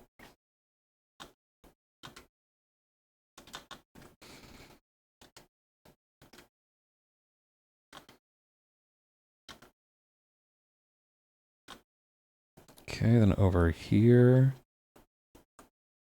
Perfect. Do you think that... Okay, so... Back in the day, right, before, like, the angry video game nerd was a thing, people loved Mystery Science Theater 3000, right? Was the appeal of that just watching bad movies? Because I'm wondering if there was just some guy who maybe didn't fully get the memo, and he just watched like a good movie every week, and was like, "Wow, that was a really good movie," and he just like gives a very ordinary review about it, and like he's very in his innocence, he doesn't actually manage to get a lot of subscribers, but like it's all very much heartfelt stuff. Like, "Oh yeah, I watched The Cat Returns the other day; it was really good." I think there's a channel like that on YouTube called like Cinema Wins that was like a competitor to that one god-awful Cinema Sins channel. Okay, Cinema Sins isn't bad per se. I do think it has created a sort of confrontational approach to consistency that I don't think is healthy to experience media through.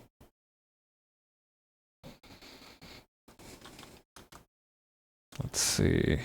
Something about the leg doesn't feel right here.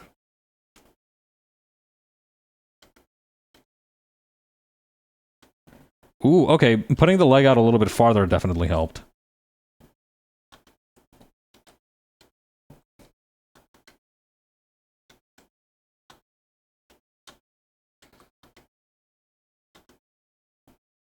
Okay, and then over here.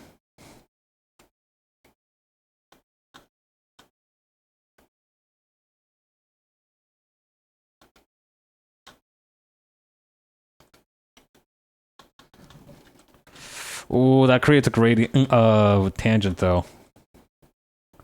Might just have to get rid of this muscle line here. Because honestly, I can't. It's not like I can get rid of the belt. Unless... No. That way lies dangerous thinking. Let's not do that.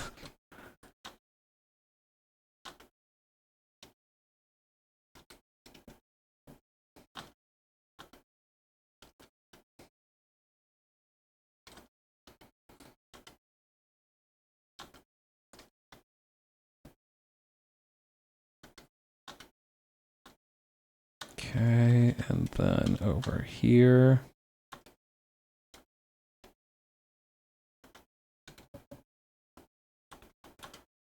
Okay.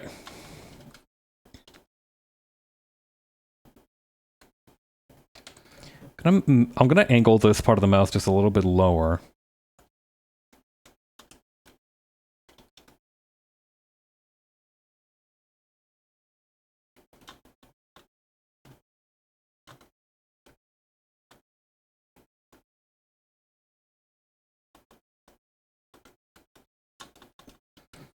I don't know. What do we think? Maybe like a little bit of teeth showing, or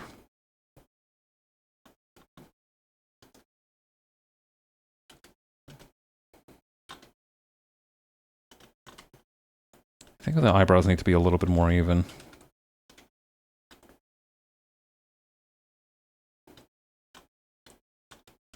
Maybe if I put the mouth up a little bit higher, it'll help.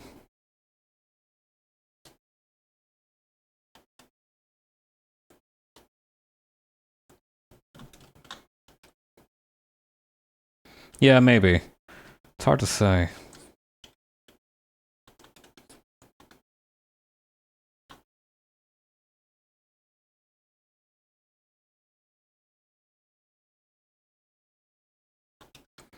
Okay, now all I have to do is finish up the belt and the gun, and then we can move on to coloring. And not a moment too soon.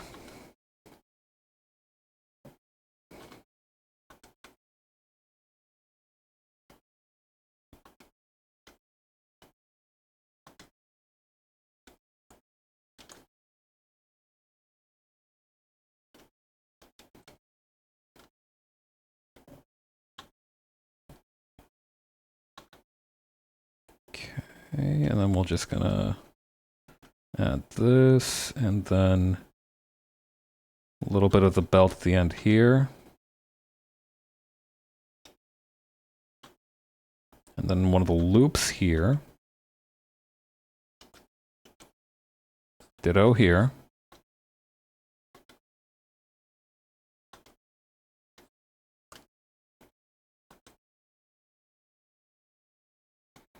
Then over here.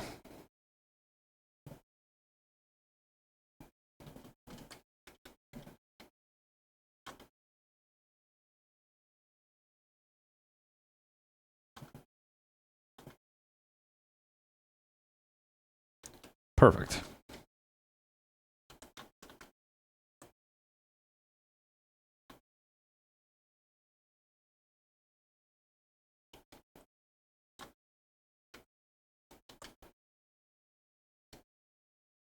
Then over here.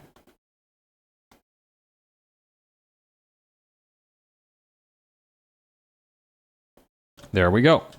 Okay, that's both of the belts ready, and I think now we just need to do just a couple more things actually. There's only very little things though, very minor things. Okay, one of them is the shirt here.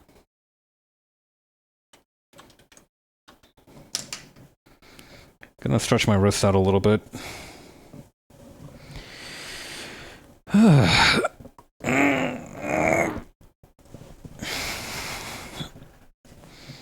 It's important to remember to readjust how you're sitting every once in a while.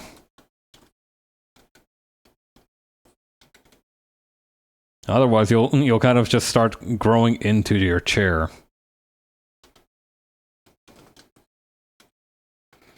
God, I remember I had I talk about my old desk setup from time to time. I mentioned that I had a gamer chair back in the day, which has since been disassembled and fully disposed of. But I don't think that I mentioned that the gamer chair had like a butt dent from where I sat on it.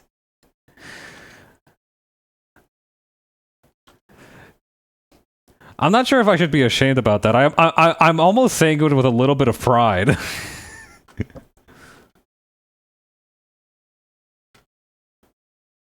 Okay, and then over here. There we go. Or actually a little bit smaller.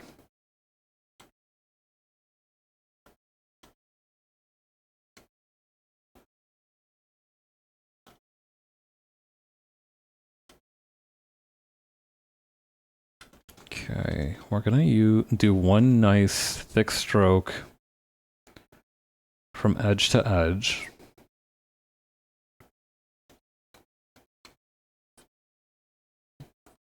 Over here. And likewise over here.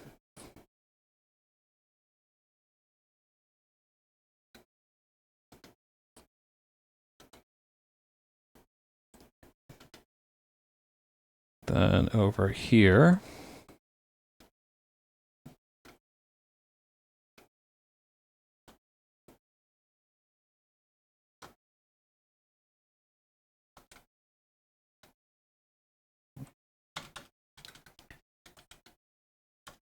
There we go.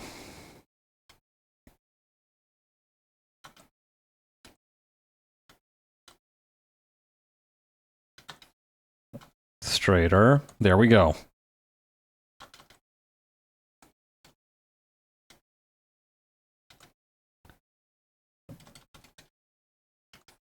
Okay.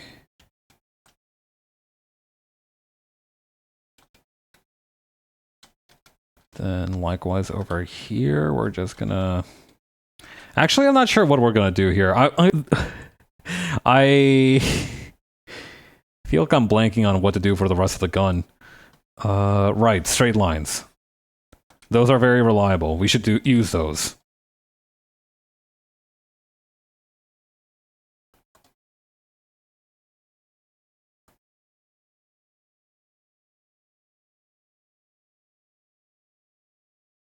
Okay. Shift this down over here.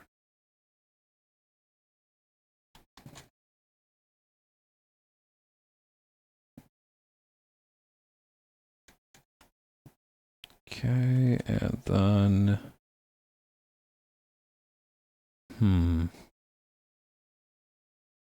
Honestly, the only thing we could probably use this for is for this part right here to make sure that it's even with the rest of it. But that's such a microscopic change. Feels very weird to do an adjustment like that.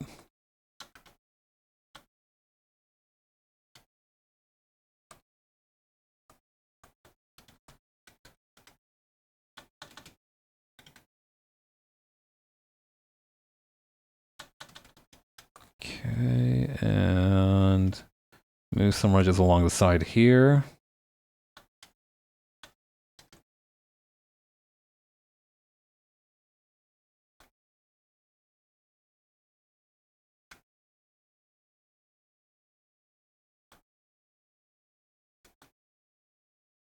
Just a tiniest little hint of a finger guard there. I feel like I'm trying to like layer a perfume. Like I'm hoping that the person who sees this is gonna be like, ah yes, I can feel the finer undernotes of pear and gunpowder. God. There's a blog on Tumblr that I really like that posts reviews from a website called Fragrantica, which is like imagine like Yelp but for perfumes, right? And it has a lot of details on like the notes and scents of a perfume, but the comment sections in that site are wild. Actually, let me see. I think there was like a recent one that was really good. I might be able to pull up. Hang on. Tumblr takes forever to load nowadays, and I'm hoping it's just because I have an ad blocker on. It'd be really funny if that's the case. Alright, let's see. Yeah, here we go. Fragrantica reviews. Ah! This is exactly the one that I was looking for. Followed by Kerosene, a unisex perfume. Main accords are coffee, warm, spicy, caramel, sweet, chocolate, vanilla, and amber. For real, people who wear this in public should be banned from polite society. I have to keep it in 3 plastic bags so my entire house doesn't smell like it. Repulsive. It's like the shittiest mocha frappuccino with caramel drizzle you could ever get, made by a barista with even more vitriol and disdain for you than regular for ordering a frappuccino. There is literally no applicable situation where you should wear this chemical weapon. This is officially my signature scent. I love it and how it strikes people near me. As a manager, it gives my presence a huge boost before I walk into a room. Best purchase perfume-wise. Notice that they typoed it as perfume-wise, which is really funny to me. 72 hours and counting. 4-word horror story. Literally smells like multiple McDonald's coffee pots that have been reheated over several days with a hint of pee. My apartment still smells weird a day after using a single spray of this. Absolutely horrendous. It is perpetual. I don't think it is ethical to wear this. LOL. This one for me was a real gem of a post. They're not all like this. But I think like because it focuses on people being haters for the perfumes, I rarely get to see like a good one. Like, I don't know, maybe we can, maybe I can look up the Fragrantica reviews for Jicky or something so we can actually see what their opinion is on like a fairly decent faint perfume. I've never worn Jicky and I've never smelled it in my life. I don't think I have, at least. But I do know that it's like one of those perfumes that was like made in the 1800s and has been made ever since then, which I'm guessing means it's probably at least good.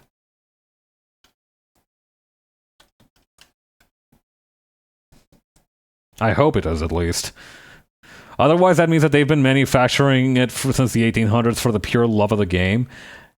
And, you know, even if the perfume isn't good, I think I still have to respect that on a sort of real recognizes real level.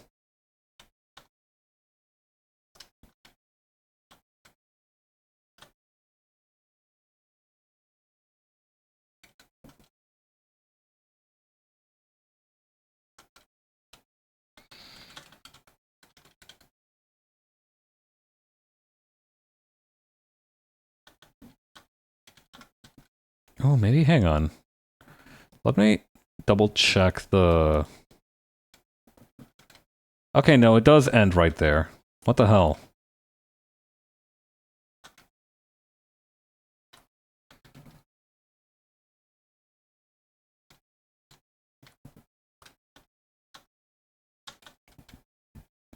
Okay, and then over here...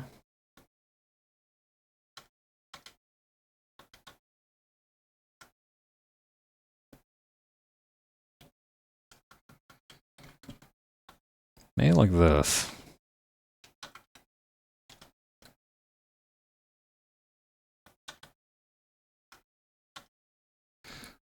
Something about this hand is super off, but I don't know what. Hmm.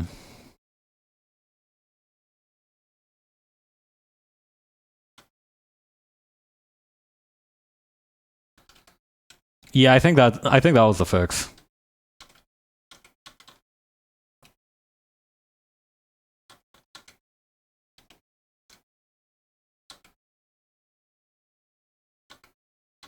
I'm gonna wait till the shading stage to add fingernails.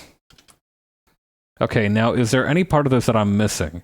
I am missing those cute little buttons that she has on the shoulder pads. How could I forget?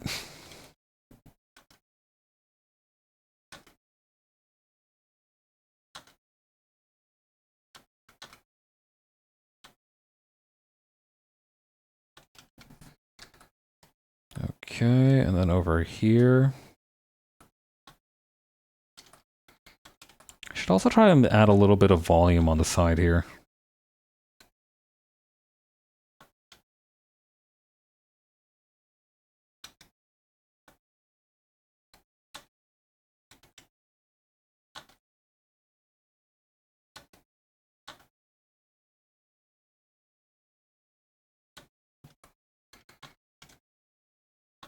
And I think I'm going to add a little bit of a pinch here for the shoulder pads.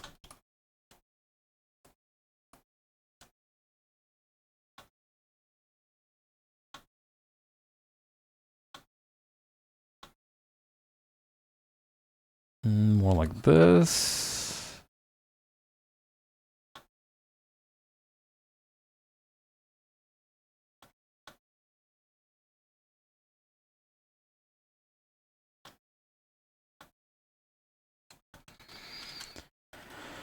Okay. Then over here. Come on, bud. You've made a circle millions of times before. You can do this. I don't know why it is that circles give me such a hard time. I think it's because I work too zoomed in. That's probably the reason.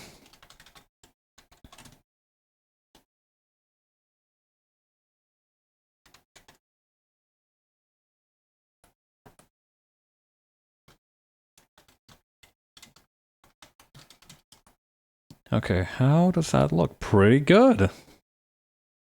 Now I just gotta add the two little stripes here.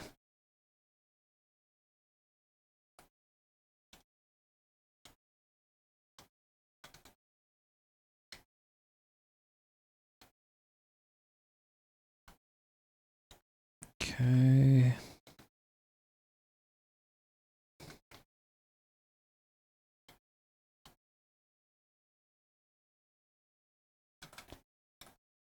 And then we're going to round it out down here.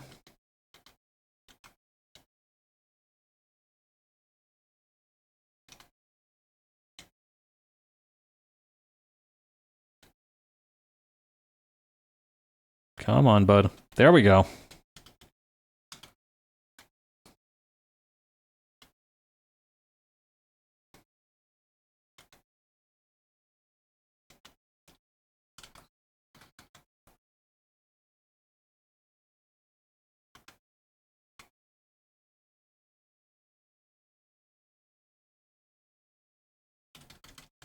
There we go.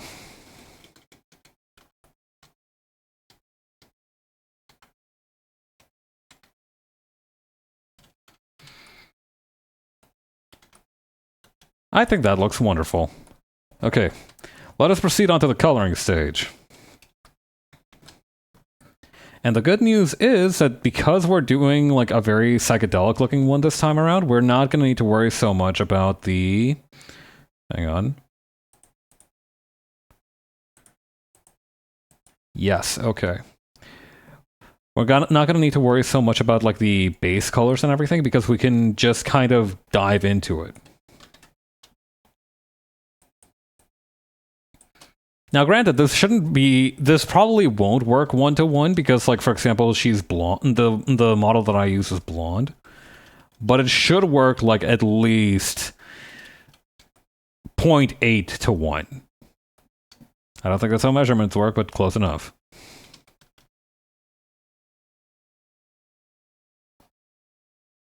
Oops. Let's use this darker color.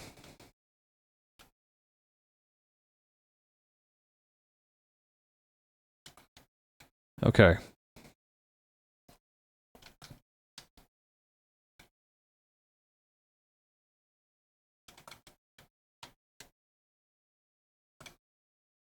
Now, I might have used too dark of a color, which can also be problematic. Let's go for a middle ground, shall we? There we go. Okay. I do think we can use that color for maybe the pants.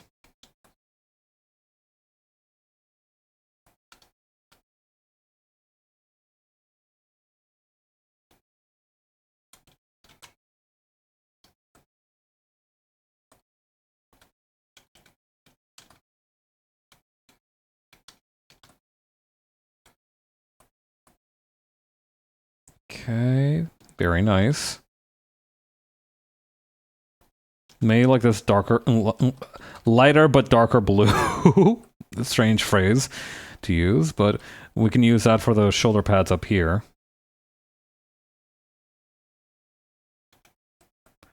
I'm really hoping this works out. I'm gonna feel very devastated if I'm not allowed to do cool color stuff.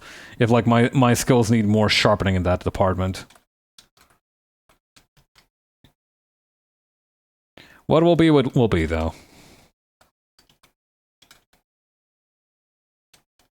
Maybe we can use almost like this intermediary of purple for the shirt? Maybe actually just red would be fine.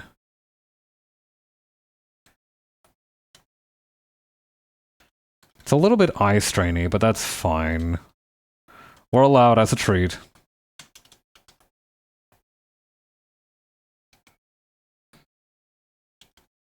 Still doesn't feel quite right, though. Maybe we can go...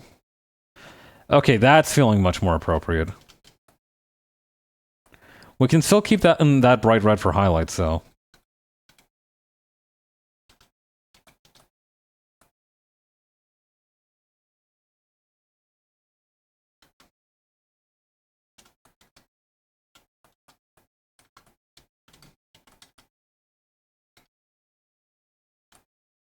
Okay. Then over here. We can use a super light color for the beret here. Then we can also go for this color up here. We'll figure it out little by little. Like for instance, we can start by adding this color here to the beret. We're absolutely going to make the mouth the center of where the light is coming from, by the way, so we don't need to really worry about all that.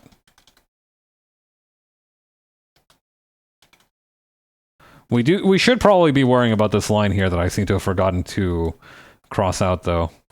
That's going to be problematic if we don't fix it immediately.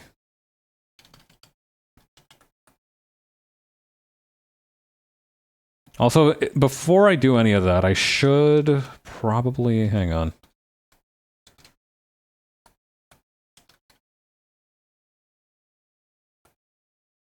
What color are her eyes? Kind of bluish, greenish. More towards greenish.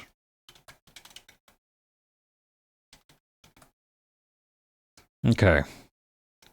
Now we can repair this part and...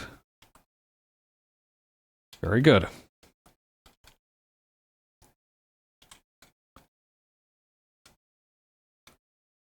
Okay.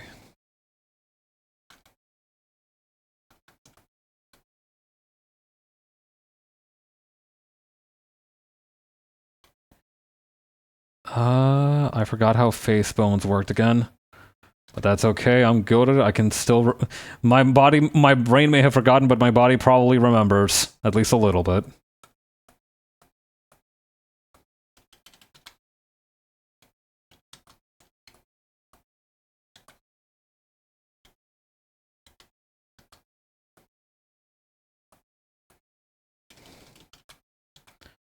Okay...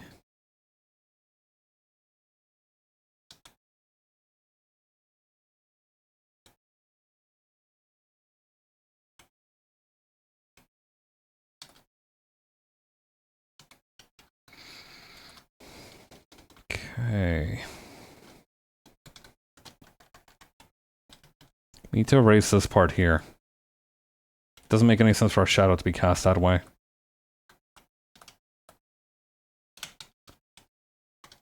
Now this way, on the other hand...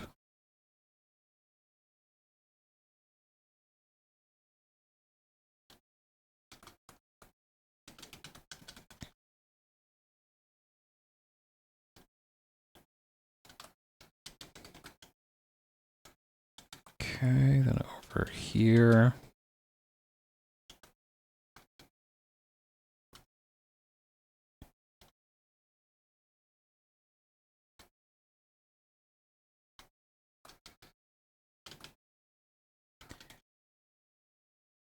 Alright, and we're going to continue this trend by... okay, how do these look exactly? Okay, they have an darker outer ring. And then we can just make them a little bit lighter on the inside.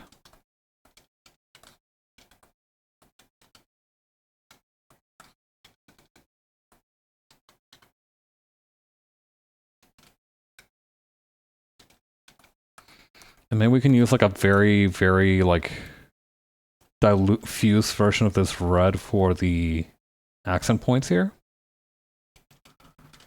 That works. You know what, we're all learning, but that works.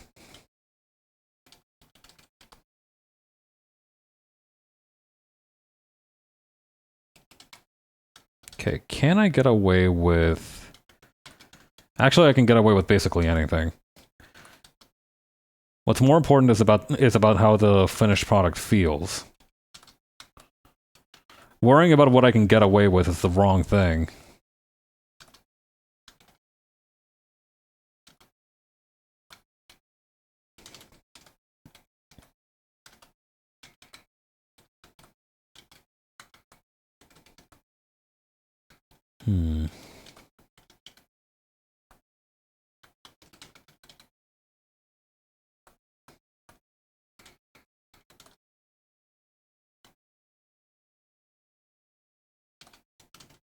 Yeah, something like that. That's what I'm thinking. And maybe we can even use a gradient for this part here.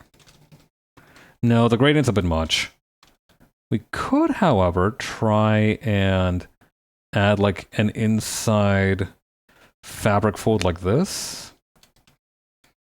I think we would need to add a couple more here and there, but I think that might be the answer.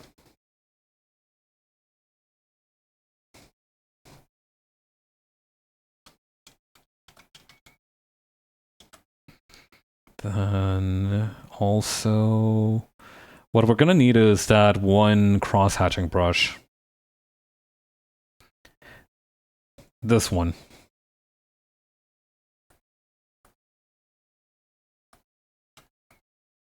This feels like it's correct.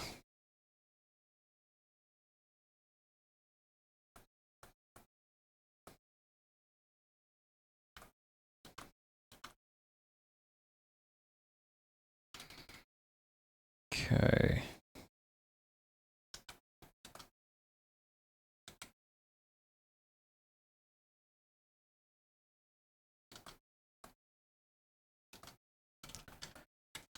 Whew. I can feel it. This is going to be a good one. I'm really liking how it's coming out so far. I just hope I can finish it tonight. There's still quite a bit to go. And while I do like to play the tough guy part, I do think there is going to be a little bit of a learning curve for the shading method here.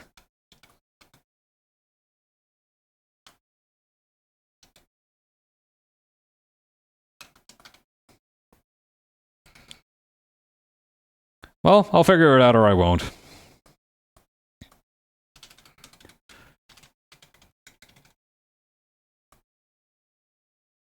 Let's see. Okay.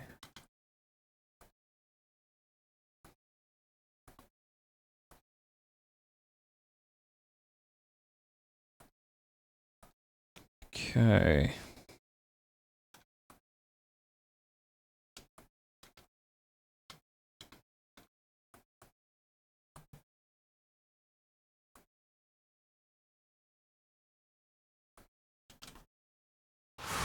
Ooh.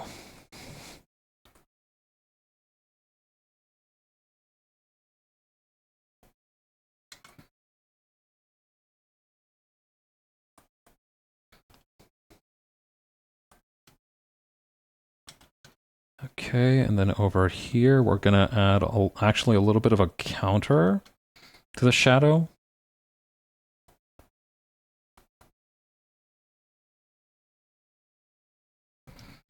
And no, that doesn't look quite right.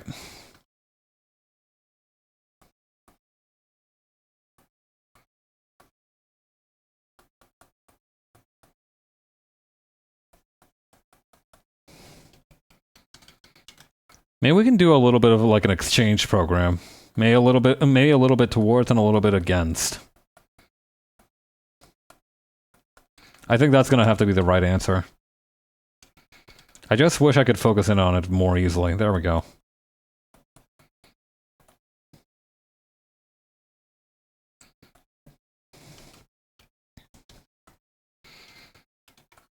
Okay.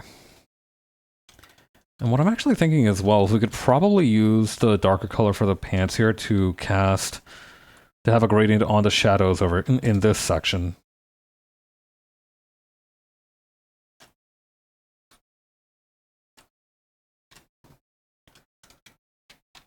Okay.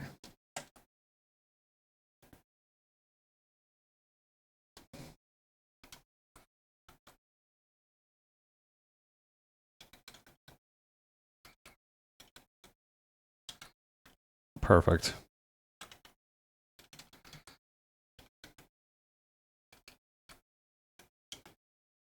What I might also have to resort to is like a much darker color for the eyebrows. Because I feel like this is the only way they're going to pop out.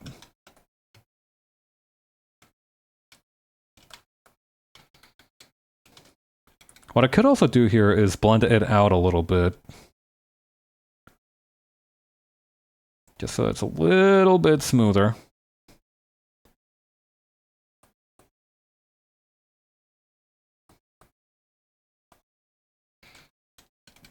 And then right here, choose like a much brighter color.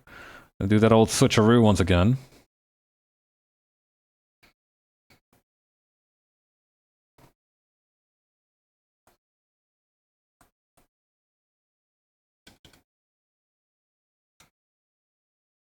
Okay, blend it out again.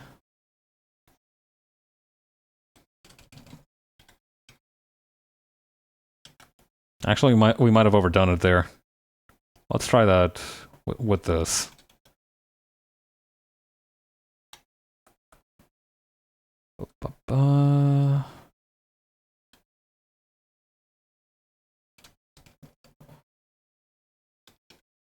Honestly, just having it be a normal sharp line is probably for the best. Yeah, honestly, I think doing anything other than this is probably just trying to do my own self-satisfaction.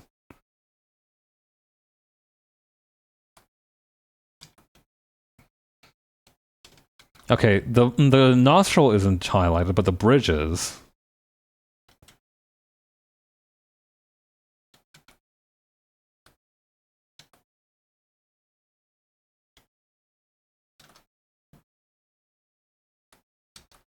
No, but that's only gonna work if... Hang on. That's only going to work if I add a secondary source of lighting, and there isn't one.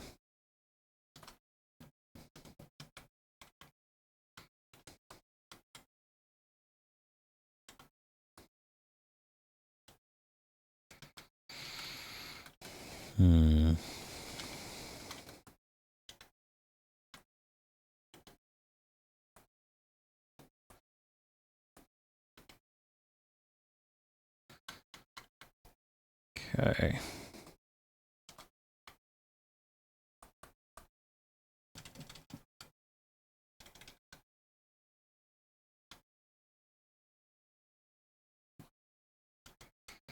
Something like that?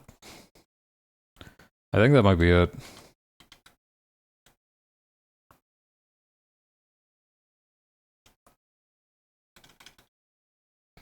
Yeah, I think that's gonna have to be it.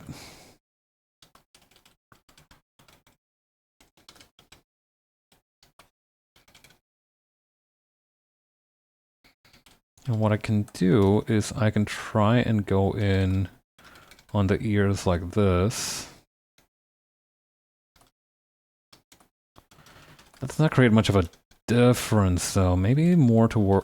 Maybe a little bit more extreme. That's more like it. Hang on. This is a really bad time for me to forget what ears look like. I'm gonna be real, this might be the worst time for me to forget what ears look like.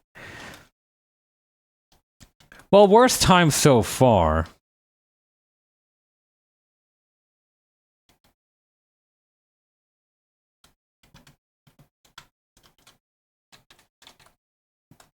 Okay, here's what let's do. We're gonna use a gradient again. Honestly, that looks pretty good. If I hadn't missed that little red triangular bit there, it would have been best. Let's try that again. Okay, that's pretty good. Let's try the neck now. I seem to have forgotten that usually there's like a gap here for the neck. There we go. We can also do it for the eye.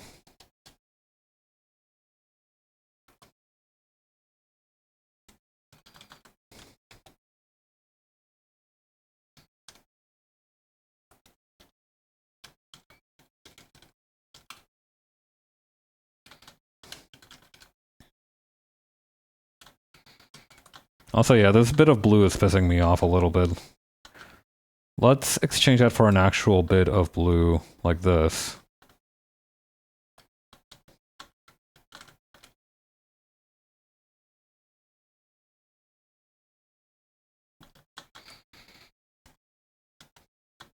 Yeah, we can proceed accordingly with a lot of these, so...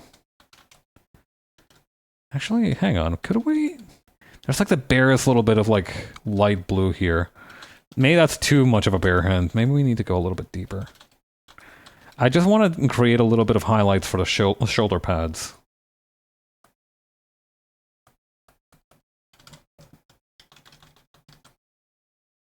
Maybe with the brush it'll be better. Like with the watercolor brush.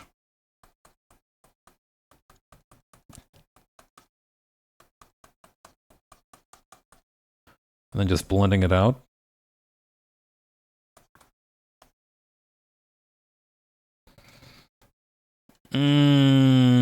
Nope. Something about it just isn't taking to it very well. Ooh, wait, what about messing with the line art layer? Ooh.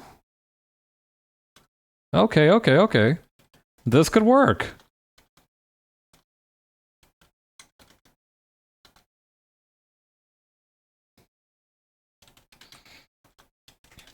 But that isn't really much of a highlight, is it?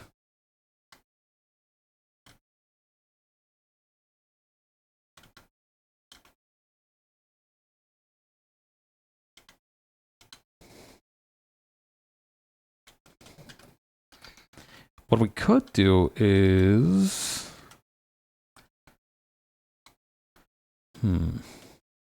I guess the best thing to do would be to just add a highlight here where it would make sense, right?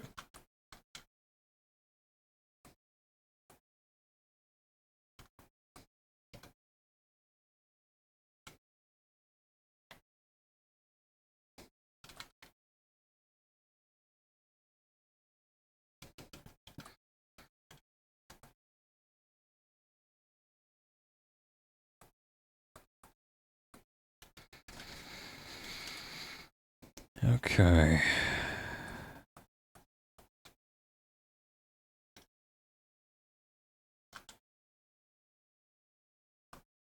Oops. Don't need to do that, but that's fine. We could just undo that. That's too thick.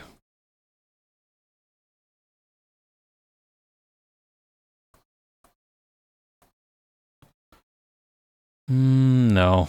That's also not really what I had in mind.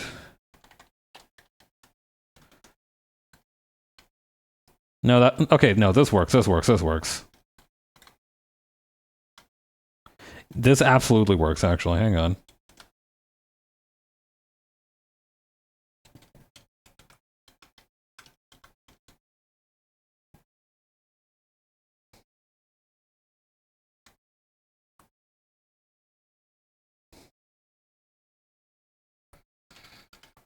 Yeah, and that way it even looks like the EKG monitor from the game.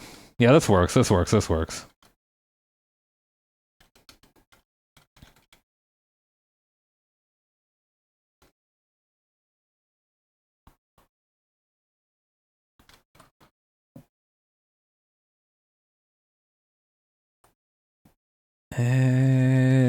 No. I have to keep in mind the big picture kind of sucks sometimes. Maybe with the airbrush it'll work better. Nope. Yeah, I have no idea how to do this. Maybe...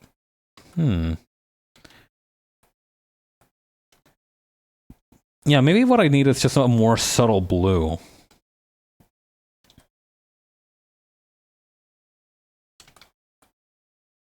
That's maybe too subtle. We want a blue that's slightly less subtle than that. Gotten warmer. Too warm. Yeah, that'll do.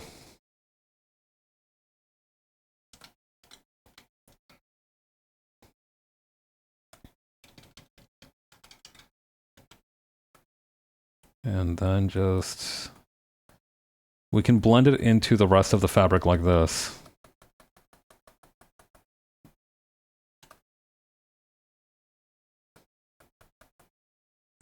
It's almost imperceptible, but I'll know it's there, and that'll bring me comfort. Also, I'm gonna scratch out a little bit of the bit up here. I think I went too hard with it.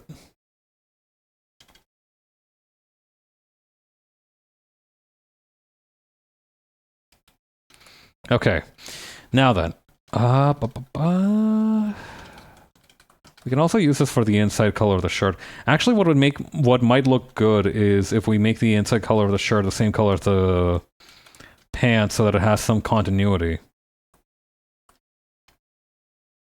Yeah, I think that would be a good answer.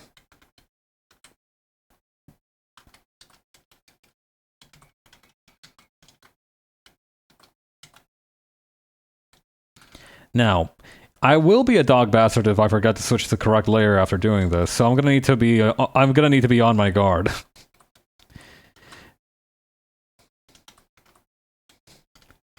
Okay.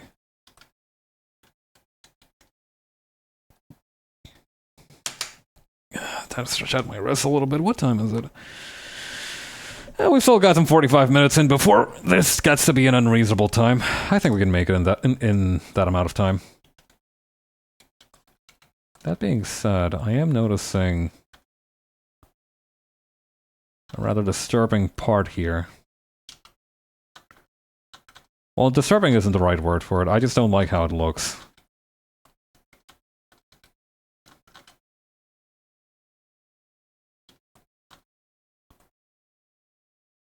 Okay.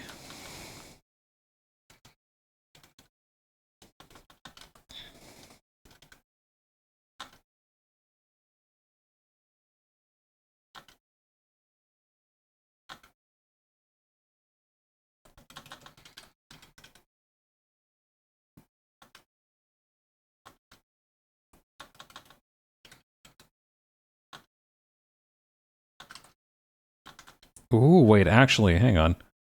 Maybe making the hair here a little bit red just so it stands out against the rest of her face might look really sick.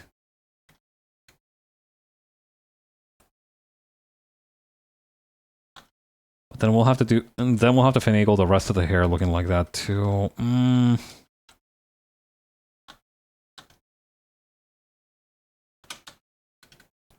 I think I can swing that actually, hang on.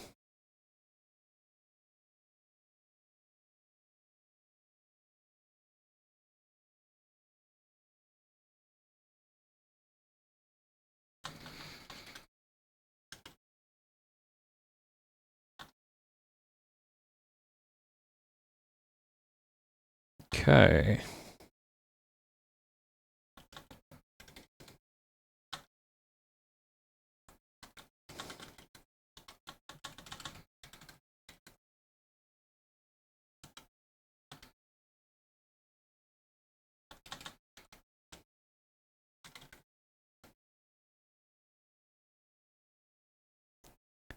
Yeah, that'll do.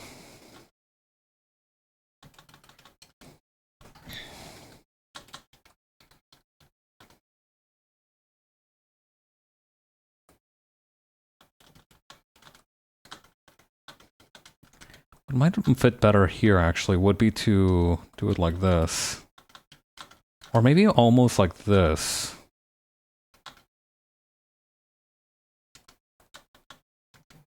No. Or maybe yes. Hang on, maybe I'm just doing the shape wrong. It's entirely possible this is... no. Nope, nope, nope, nope.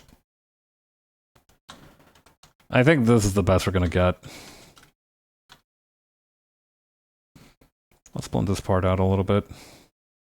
Ooh, actually, hang on. We minimize the scope of this and then just apply the barest little bit of it.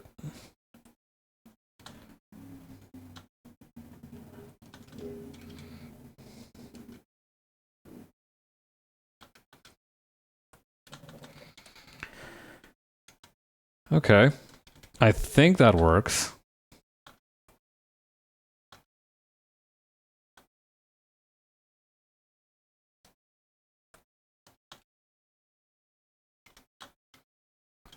This isn't working, though. What the hell was I doing back here? Okay, there has to be like a happier midpoint than just like pure darkness. Yeah, that'll do.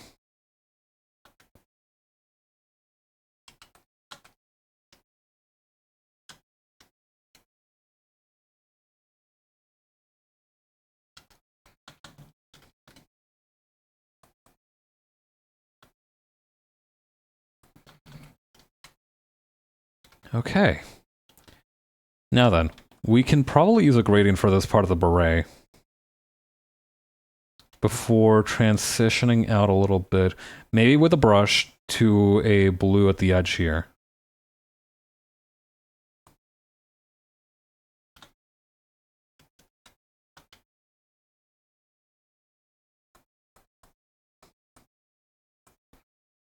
She's gonna look a little bit like Jotaro in that her hat is gonna blend into her hair a little bit, but that's fine.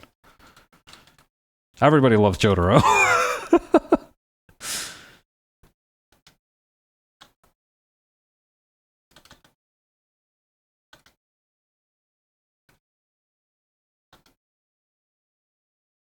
Okay, and then over here. Maybe increase the tolerance a little bit. There we go. Actually, what we could do as well is also just use the brush tool to add a little bit more of the lighter color out here. I think that's going to make a much more interesting texture than just directly going for it.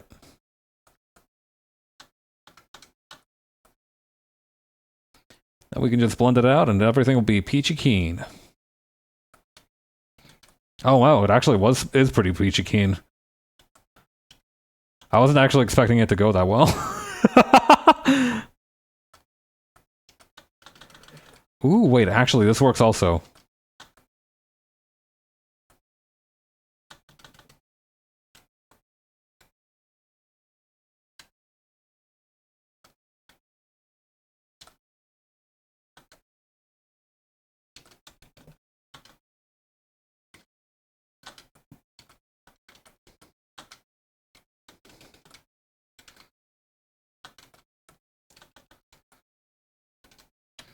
Okay, maybe just over here we can add a little bit more of the dark gradient.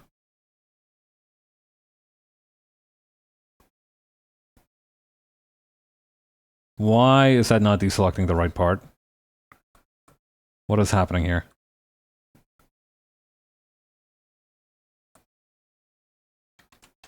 Okay, that was really weird. Why is it not... Hang on. Oh, this is for shrink selection. No wonder it's like that. Okay, let's try that again once more with clarity.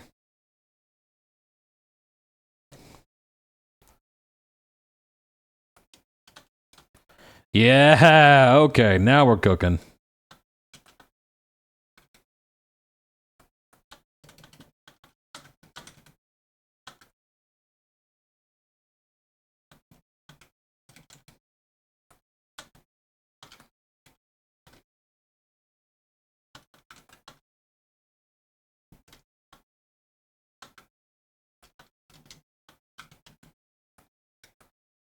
Maybe we blend out this section here. It'll look more mouth-like.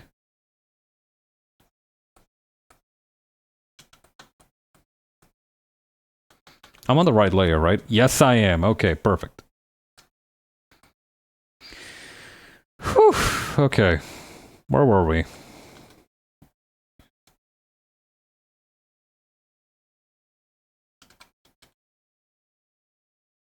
Gonna add a couple little things here and there to the shirt here.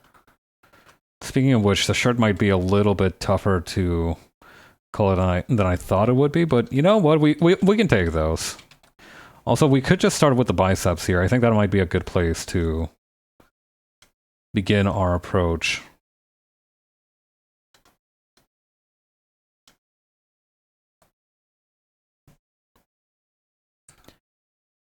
I do think painterly style is going to have to be the way to go for this case.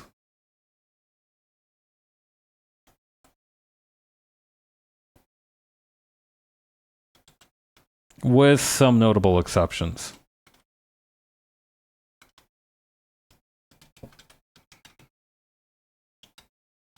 Or actually, why shouldn't we just try and go full on cell shading?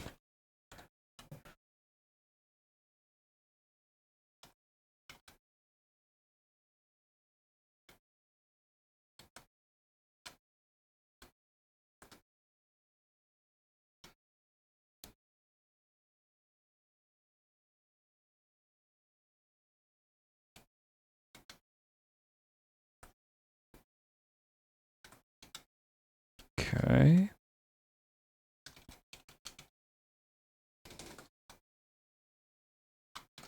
Is that right? Hang on.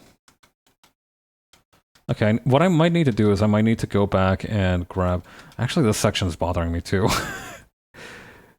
As I develop this style, I guess, I'm going to go back a lot and rework certain parts of it. Hopefully I can do that within, like, a reasonable amount of time.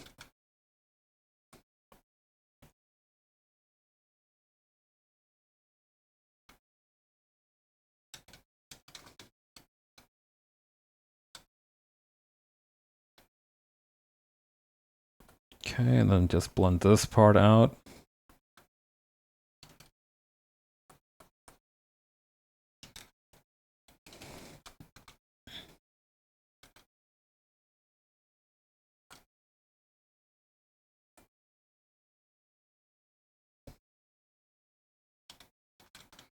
I might need to use the spray can methodology here. I think that might be the best.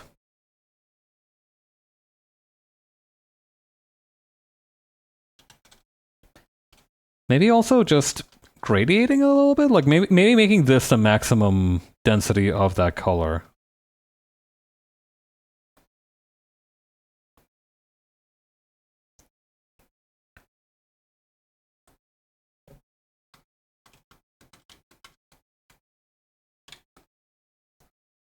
Just a little bit over here. And then we can just blend out the rest of this part here. We can also probably use the soft eraser a little bit just to make sure it doesn't interfere with the rest of this.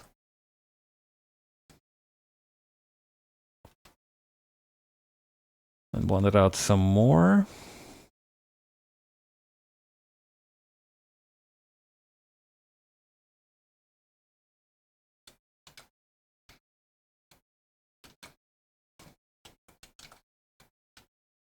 Okay.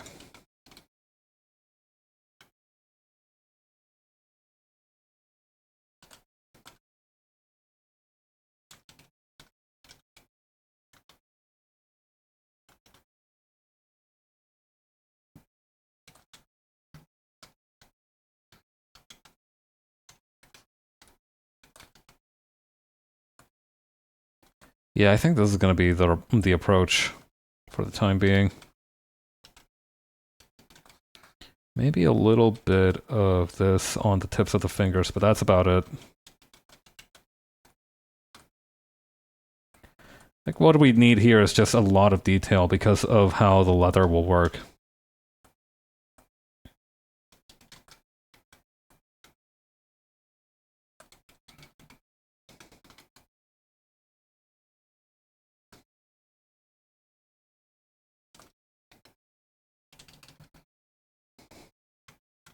Actually, I think this one might have been a mistake.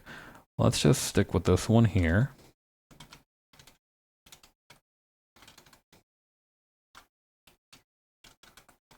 Okay, then over here, we're gonna just add a little bit more leather detailing.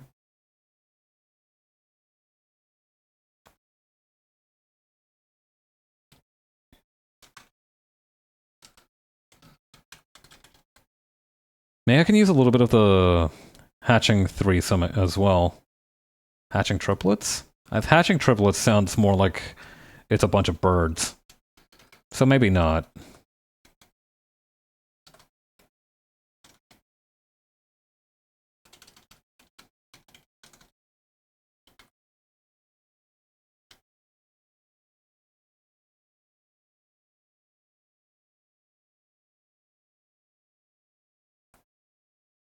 Okay, then over here.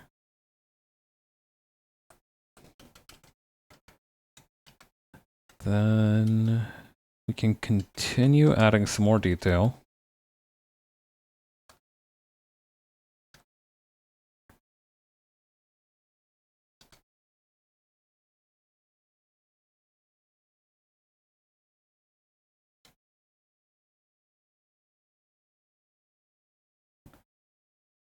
Okay, then over here, we can use this color for a additional shadows at the edge of the thumbprint here. It wouldn't be a thumbprint, but there would be fingernails at least. I'd probably use this for the colors on the hand here too.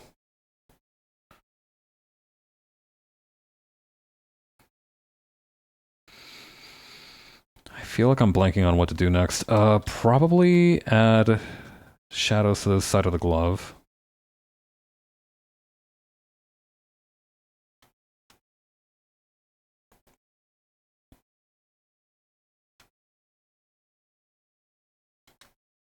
Okay, and then over here.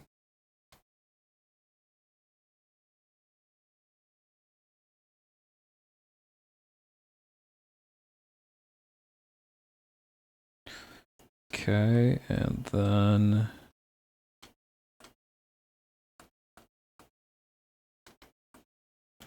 Yes, yes, yes! Okay. Finally getting somewhere with this. Oh no, we've been going plenty far before, but this is significant progress. I feel like that should be celebrated.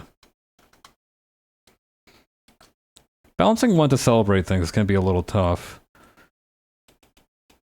It's important to celebrate victories, even small ones. But it also depends on how you celebrate them and with which frequency. Balancing the carrot and the stick, so to speak.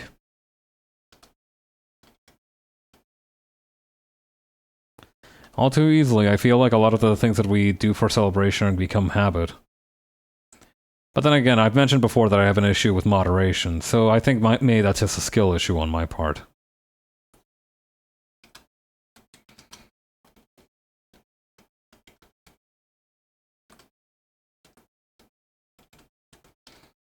Okay, and then maybe almost like this color for some of the shadows? No, that's already that color. A darker color than that. Maybe this one? This one could work.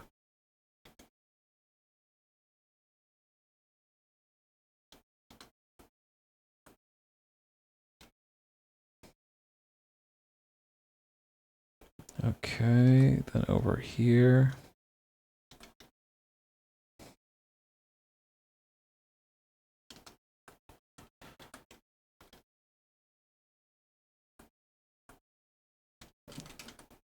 Excellent.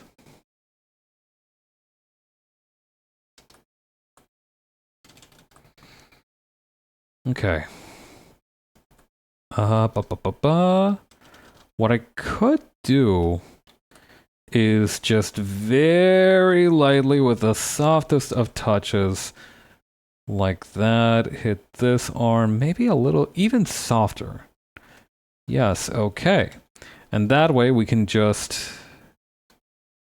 Okay, maybe saying we can just, like this is like any part of this is going to be easy is a bit of a... It's a bit of an exaggeration.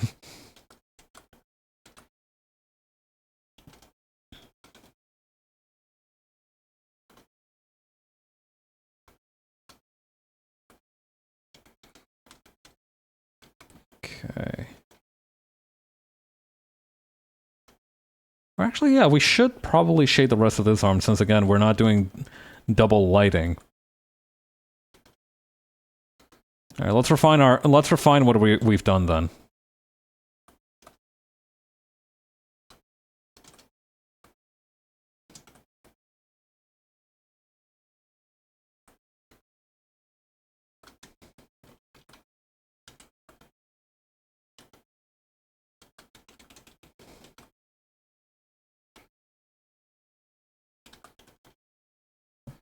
Then we can just also do this. No, something about that seems wrong. Maybe we... Okay, so maybe what we do then is... Okay. Interesting how that worked out.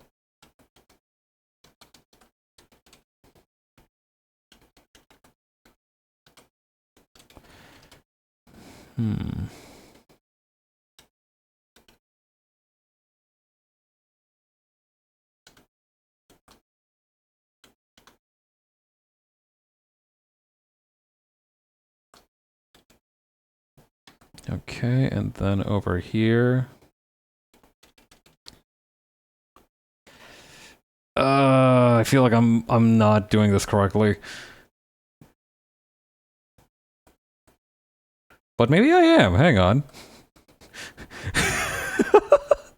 Coloring this piece has been such an emotional roller coaster. I'm like, I'm not cooking. And then immediately after I'm like, wait, maybe I am cooking.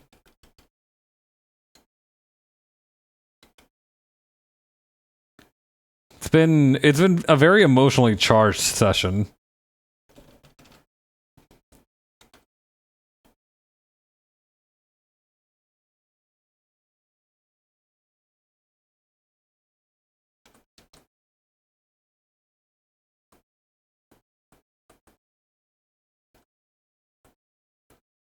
Okay. And then what we can do here is we can also add a little bit more of that highlight tone here.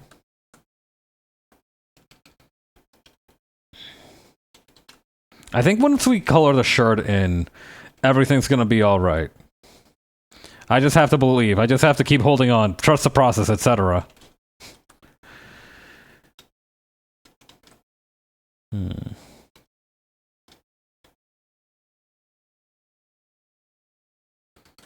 A color like this? No, it's a bit much. Maybe it'll help if I... Hang on. I need to blend this part out a little bit more.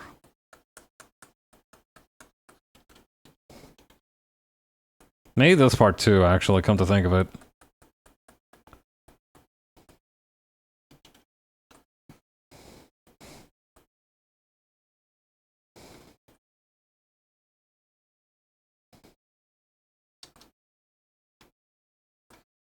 Okay. And what I'm thinking is maybe using a color sort of like this one.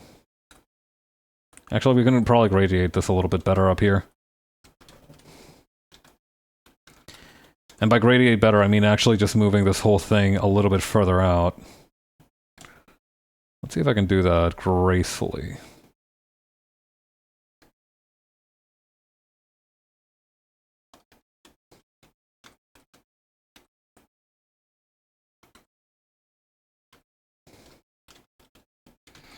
Yeah, honestly, that helps a lot, I think. That looks much smoother. Whew. Goodness. Okay.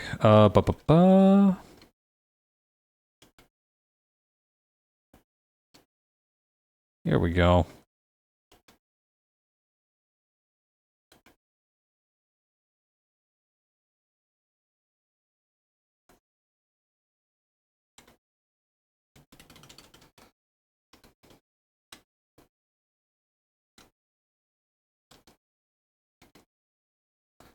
Okay. I might have given her too broad of a forum. I think my own beef indulgence was my undoing. Tale as old as time, I fear.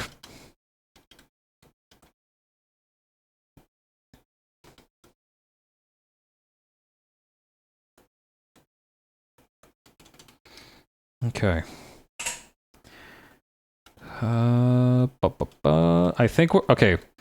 Highlights first. I think that's gonna have to be, like, part number 1. Highlights first.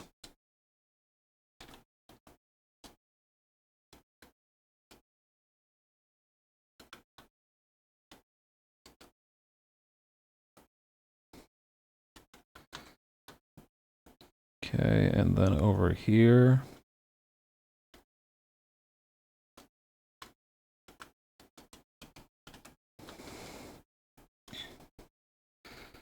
We can also maybe mellow out the soft eraser, and I see it in my mind. I can see it so clearly. Hang on. We're so close to greatness. I can feel the dragon power coursing through my veins.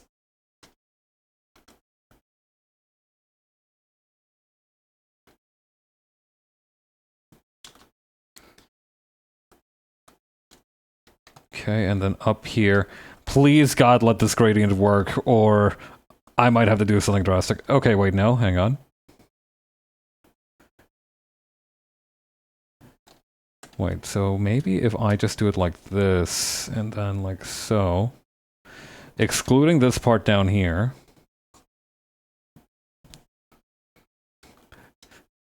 Please, God.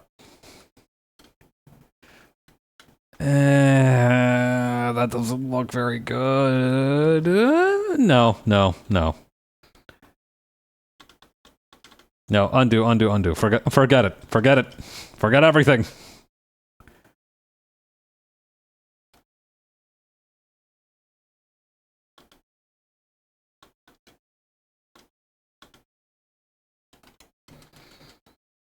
Okay. The good news is now we figured out... Oh god, we still kind of have to do the pants, don't we? Oh, goodness gracious. Well, that's not going to be so bad, though. That's going to be fine, actually. Let's do the pants first, actually. You know what? I'm feeling kind of saucy. I think we can do the pants first. She's not wearing knee pads, right? Oh, thank God. I was going to be like, if she's wearing knee pads, I am cooked.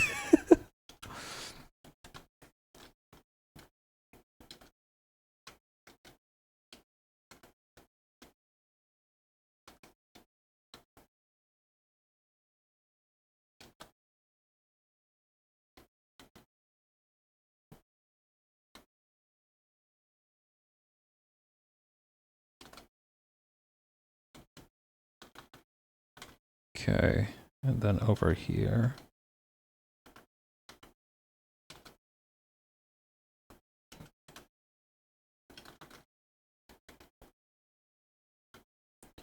Okay, then over here.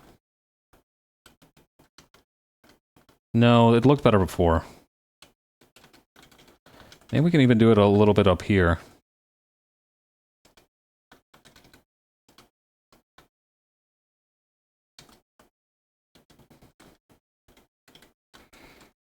Okay.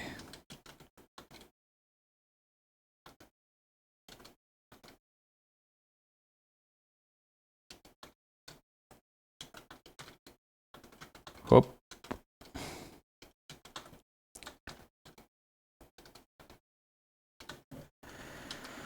Whew, okay.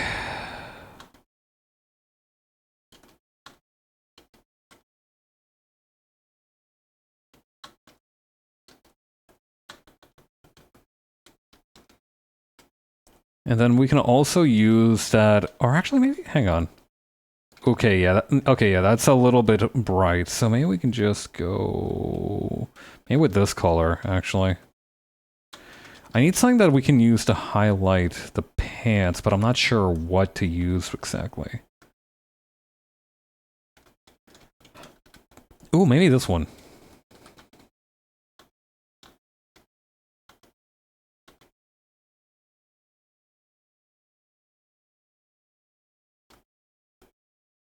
I don't want to make it look like she's wearing big bags of trash on her legs, though. I don't know, I'm gonna need to be judicious about the use of this.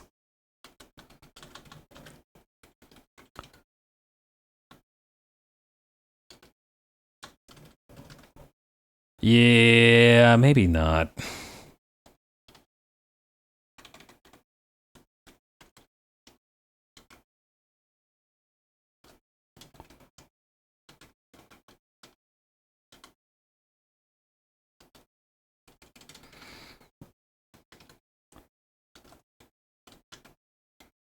Okay.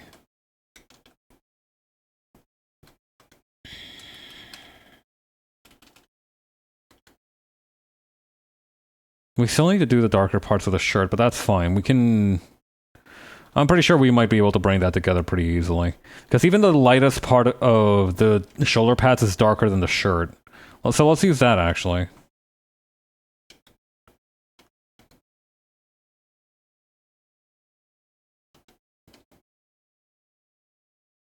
We can also make sure that this part here is nice and tidy. I think for the most part it's behaved.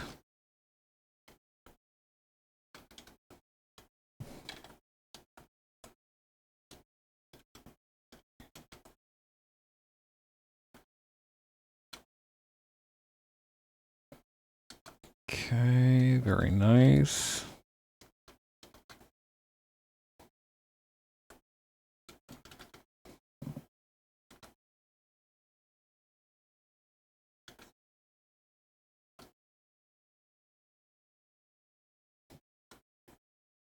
Okay, and then over here, that's gonna go like this.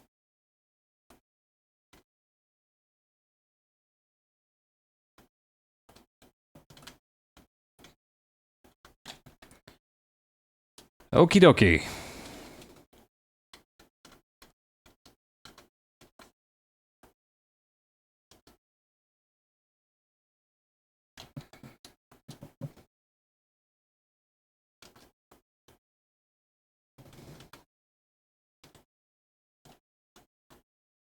Okay, then over here.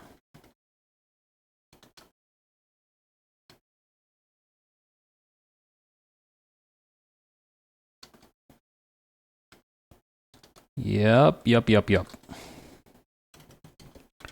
And then we just kind of cut this part out, put this back in. Very nice. I'm only worried about the face, though. So hang on, maybe if I just kind of reach over here.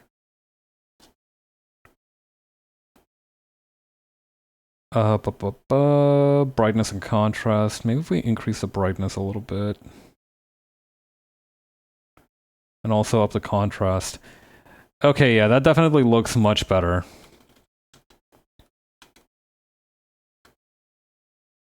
Yeah, that looks much more like what I had in mind. Rather.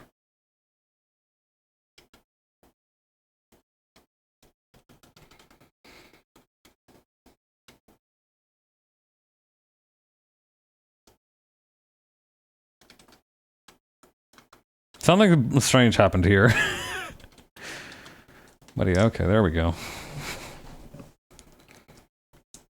We might actually have to go back and nerf the brightness here, actually, just real quick.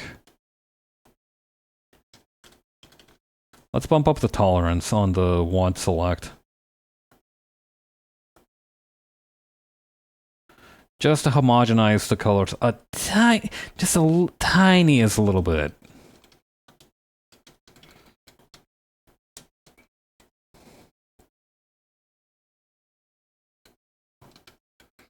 Yeah, honestly, that's pretty good.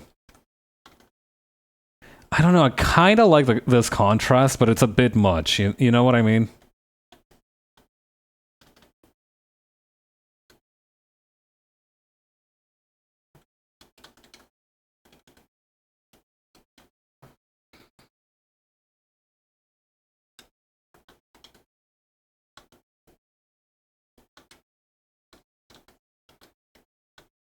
Okay, then that's gonna come up over here.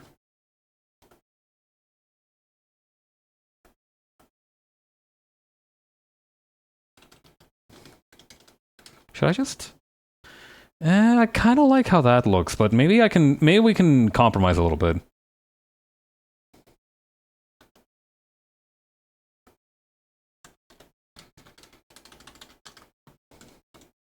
You know what? I can work with that. That works for me.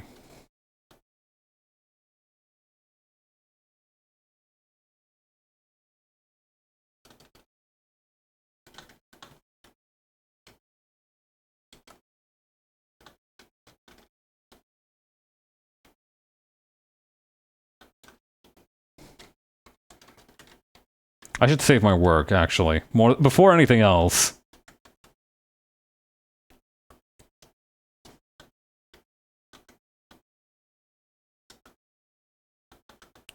Okay, so we're gonna do it like this.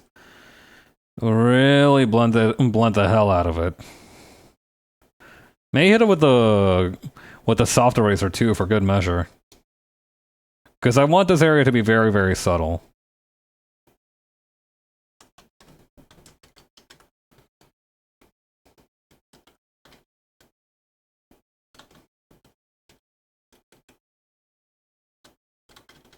There we go.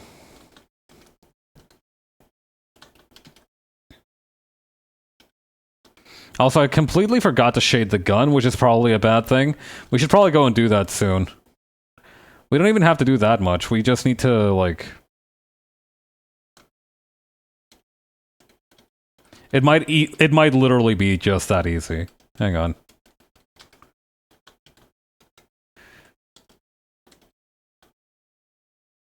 Did I completely forget to do the parts here for the iron sights? Oh my god. I did. I completely forgot. Okay, that's fine. we can put that back. We can run that back. It's fine. That's not an issue.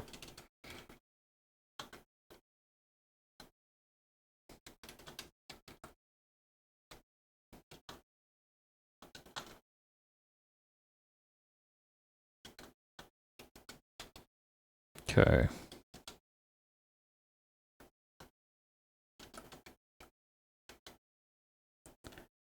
Okay, we're gonna use a little bit of this.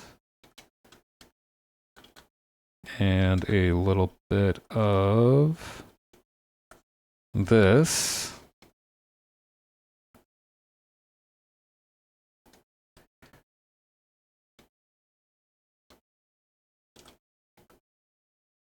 And a little bit of this.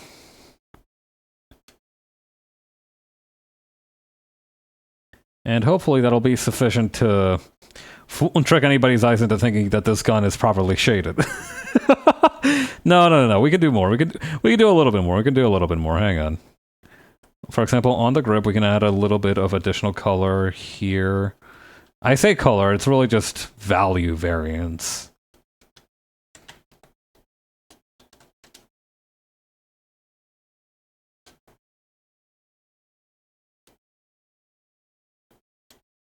Just like that.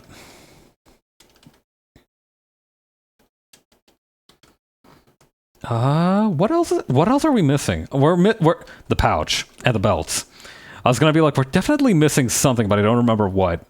It's the pouch and the belts. Now I recall.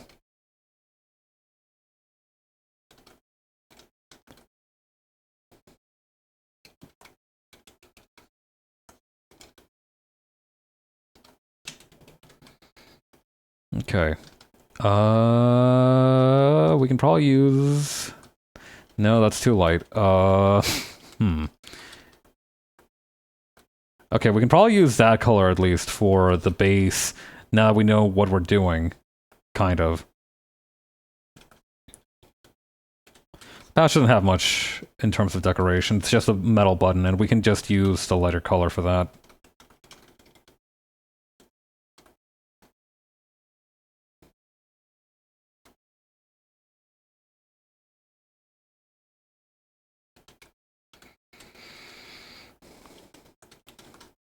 Okay, what color is this? That's the exact same color that I'm using. That's perfect. That means my brain is still working properly. Optic systems are online.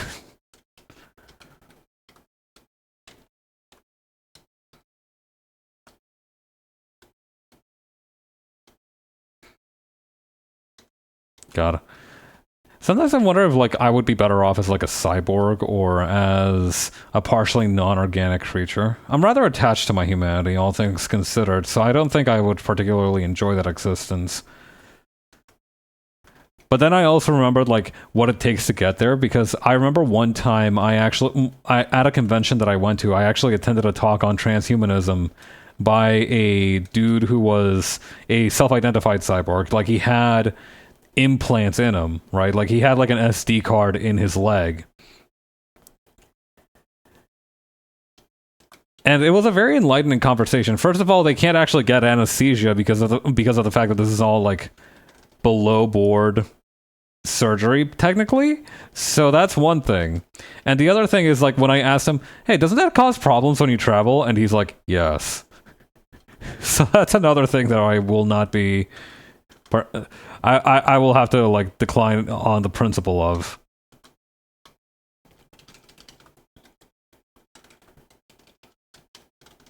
Let me tell you, traveling without a decent passport sucks. I keep telling everybody who has like a Canadian or a US passport, don't relinquish that shit unless you absolutely have to.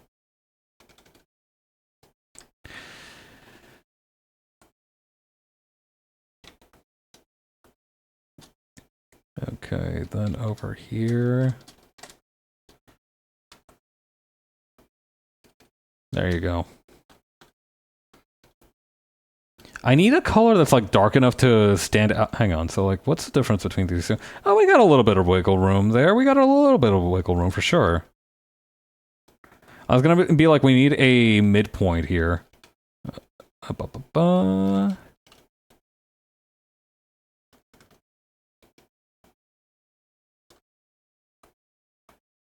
Okay.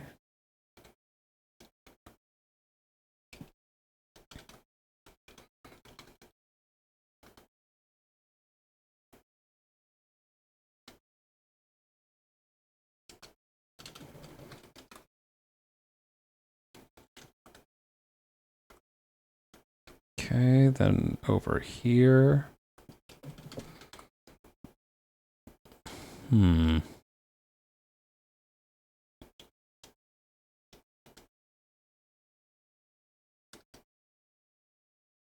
What I could do here as well to just restore a little bit of the balance of the color is to just hit it with a little bit of this.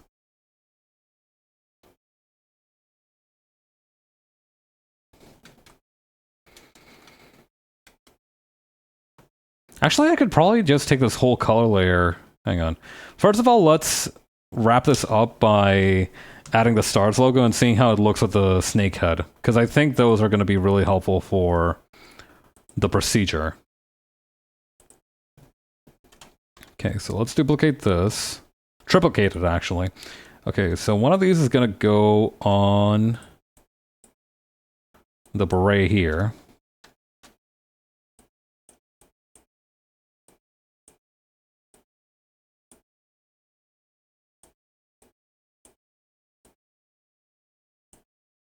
Come on, buddy.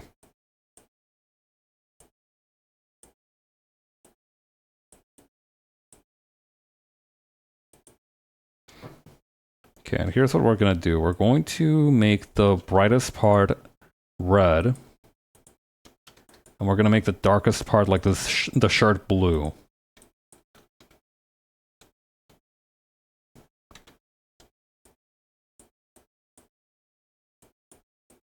We're also going to use blending modes.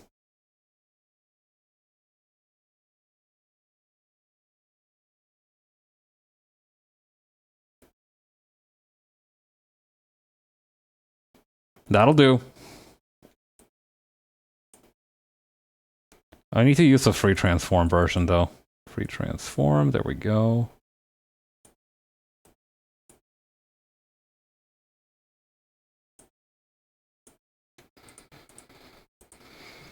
Okay.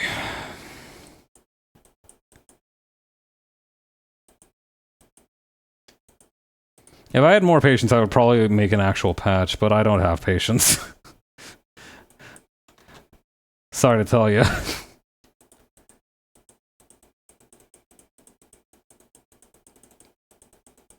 Okay. Make a masking layer like that, and then over here we're just gonna kinda finagle that into the correct position.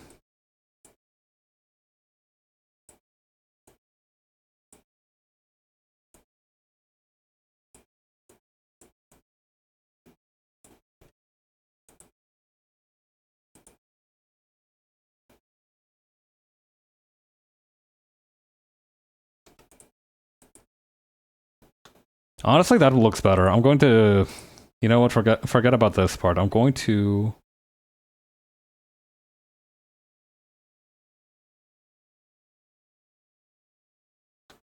Yeah, that looks good, honestly.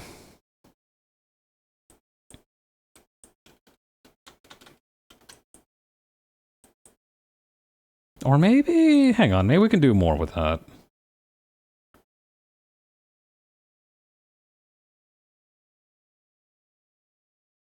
Never mind.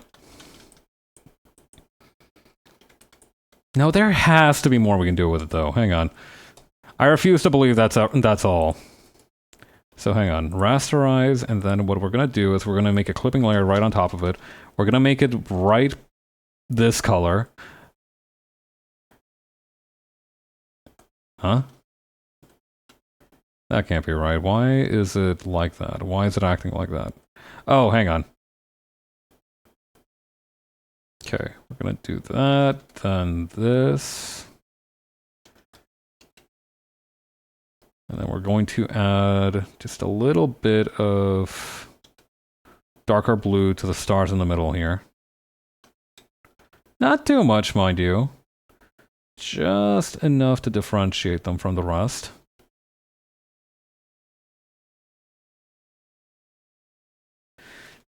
Feel like I'm cutting the wire on a bomb. Okay. There we go. And we're going to do something similar for this one.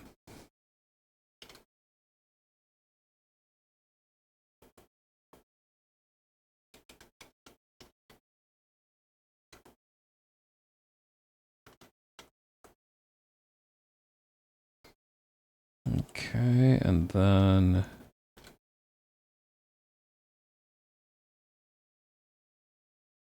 just like that. You know what? That looks significantly better, and it only took a modicum little bit more of effort. I regret nothing. And I think what might really bring this all together, actually, let me put this all into a single thingamajig. Folder. The word I was looking for was folder. Okay.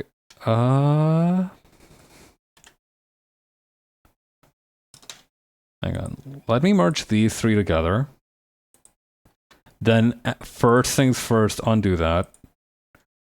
Okay. Filter, blur, Gaussian blur.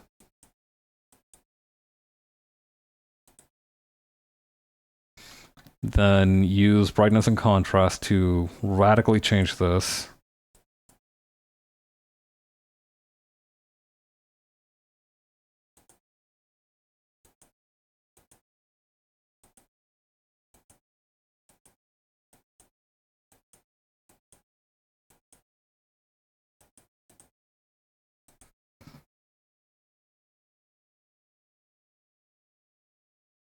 Maybe if I use the normal layer, but only add a little bit of it.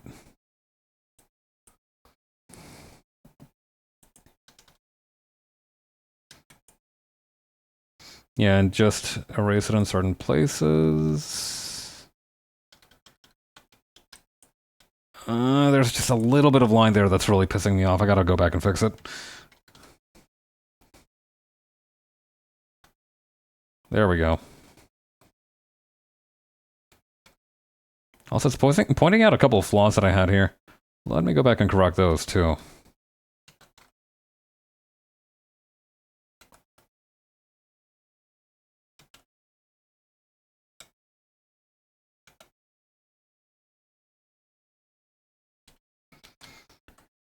I don't know, does that look better? I think it's like marginally different. I'm not gonna bother. I will, however, add a little bit of extra something to this side here. Just because I think it looks more interesting that way.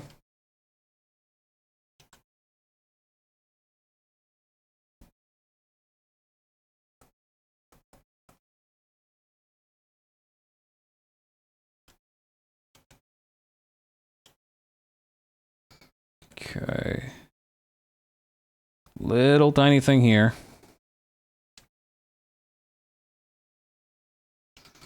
Just got to do a little bit of more detail work and we will be clear to go.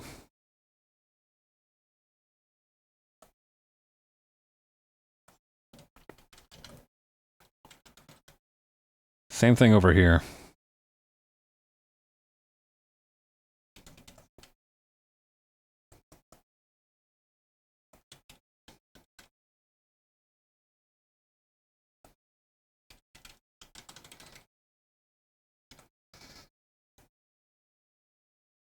I'm glad that I've started doing more interesting stuff with the line art at this kind of stage of the game, because I feel like I, for a long time, wanted to be able to do stuff like that, but I never managed to kind of gather up the wherewithal.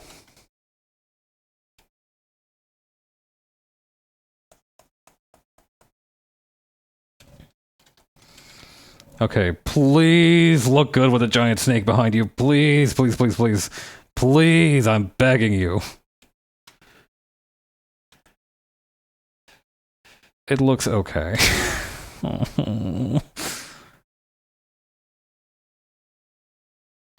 Okay, maybe we can salvage this somehow. I don't know what it is. Maybe...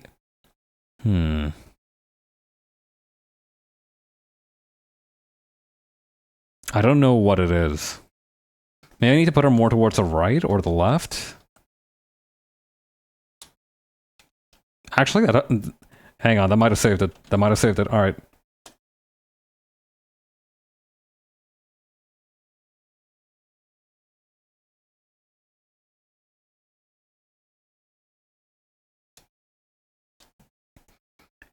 If I use the liquefy tool to bring the mouth out over this way, is that going to be a problem? Will the program hate me forever if I do that? Yes. Okay, don't do that, actually. Actually, what if I... Hang on. What if I had, like, a devious little trick and used the free transform tool to... just kinda...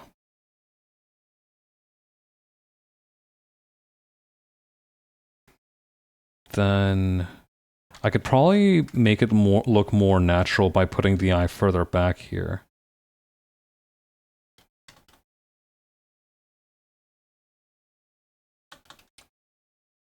Okay, and regarding the crests... Whoops. Actually, would it look better like this? I don't even know anymore.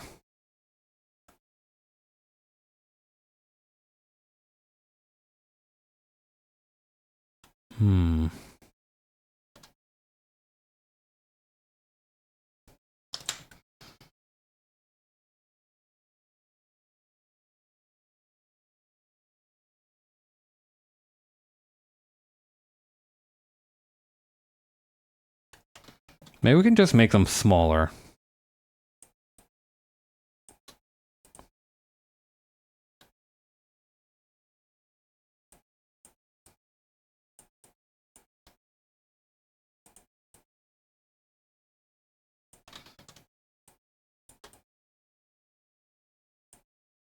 Okay, wait, hang on, hang on, hang on.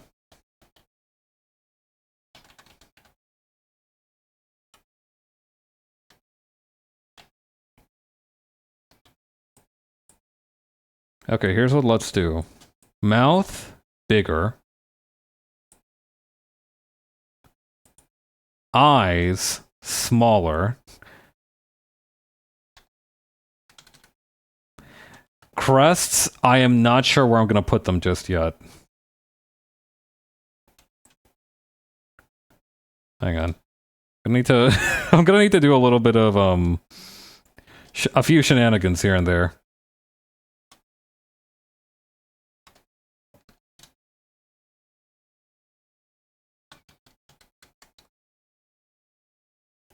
This definitely looks a lot better. I do want to put the eye just... We need to make it just a tiny bit smaller, a tiny bit closer to the rest of the head. This looks a little goofy, but I like it.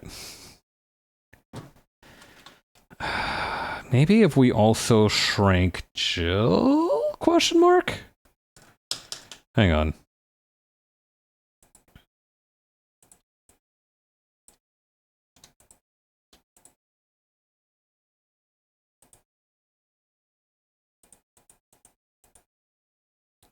Is this the original layer we had for this? Yes.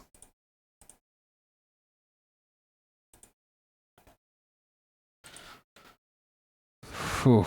Okay. Once more from the top.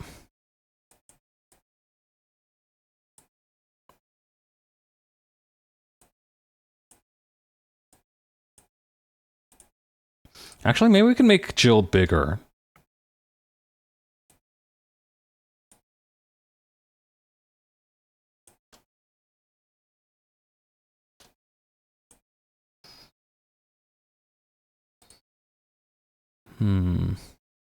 And maybe instead of having all the crusts... Hang on. I've got an idea. I should have the crust somewhere around here. Where is it? Instead of having all 4 crusts, which I thought it would look really cool, but whatever, we could just have the moon crust over here.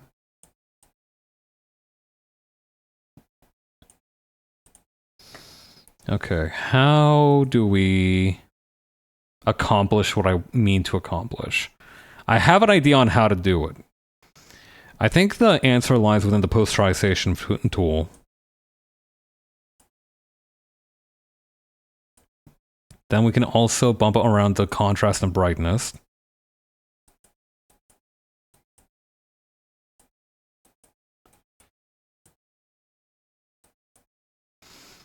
Maybe a little less so than that, but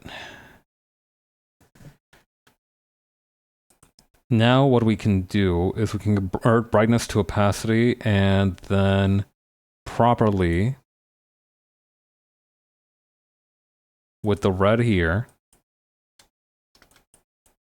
No, that looks too weak sauce though. It doesn't have enough contrast. Maybe binarization really is the way to go.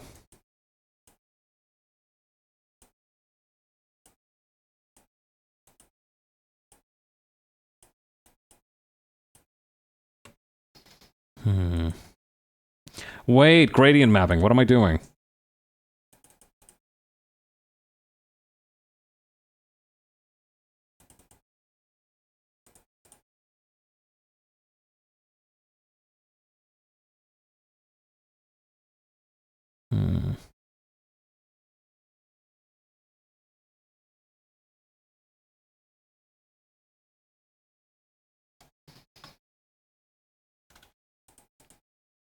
Maybe if we also try... No, that's not going to work.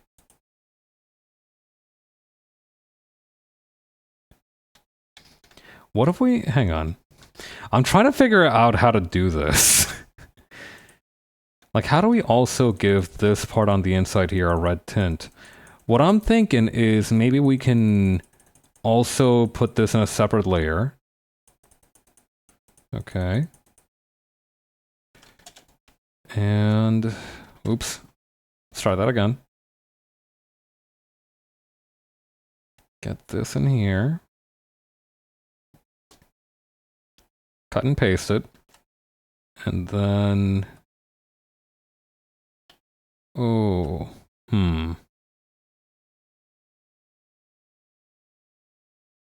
Maybe this time we do brightness to opacity, and then that's when we...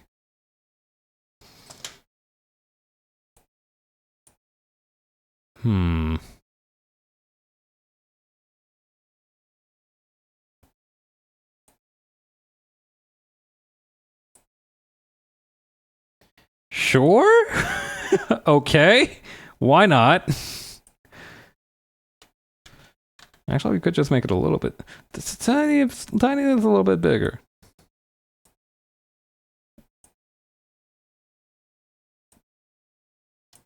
Maybe not, though.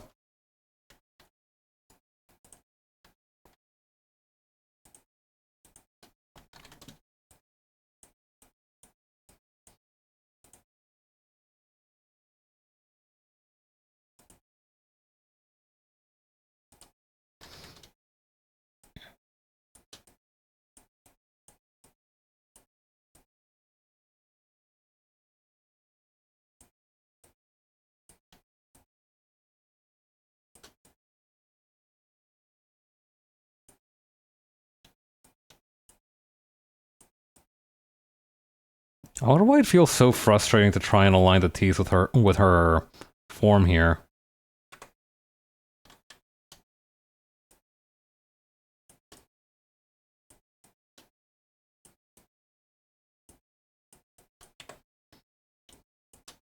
Does that read as a mouth, or does that just read as, like, something else? It's hard for me to tell.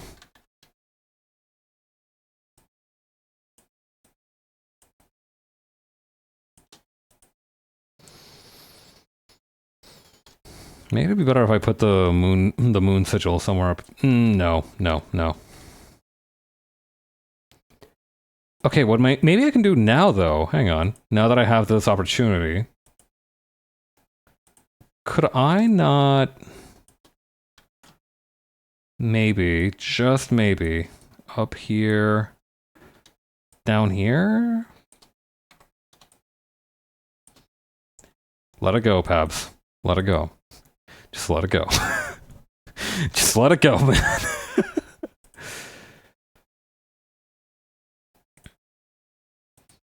Honestly, the moon sigil does also just look better like this, so I'm gonna let that rock.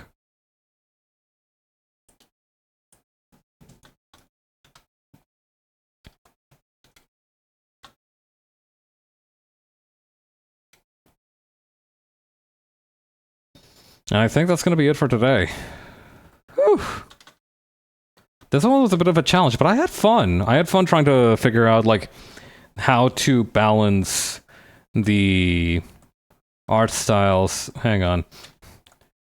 Just one more thing. Just a little more. Just a little more. Just one more thing. Just one more thing. Columbo voice. One more thing. Okay, and then over here. Then blend this out just a tiny bit. Why is it? Oh, it's I'm in the liquify tool. No wonder it wasn't. I was like, why isn't it blending? Did I make a mistake? No, dingus, you're in the liquify tool. That's why. Okay.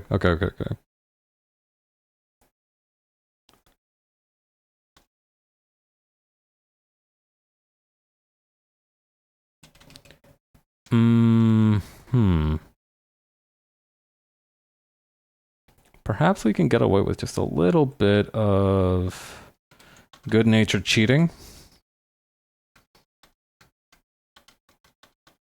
Perhaps a touch of deception, a little bit of a ruse.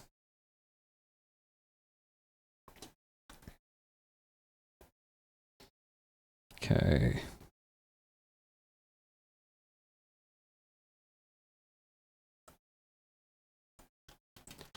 Oh yeah, that looks much better. Oh my god. Oh my goodness, that looks like way better. Why was I screwing around with like the other thing that I was doing?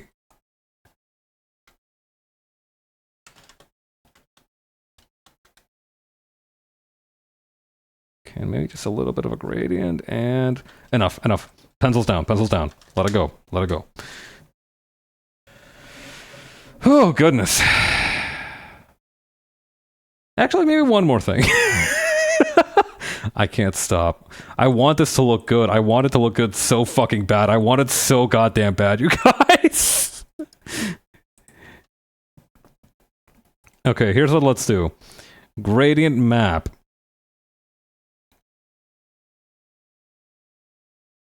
Okay, which one was it that had the gradient that I only used for this? I think it was this one. That looks really gross. Okay, maybe there's one that doesn't look like dog shit.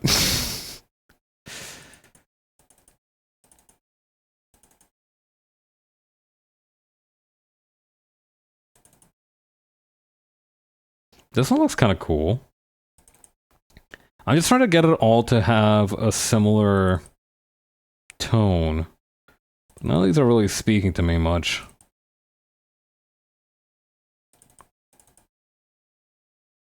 This one is. Let's go with this one.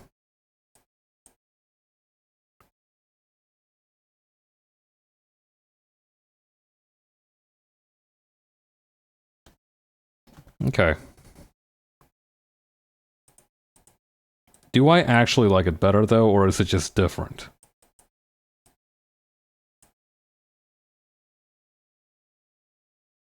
I think it's just different. I should stick to my guns. Maybe improve the contrast a little bit.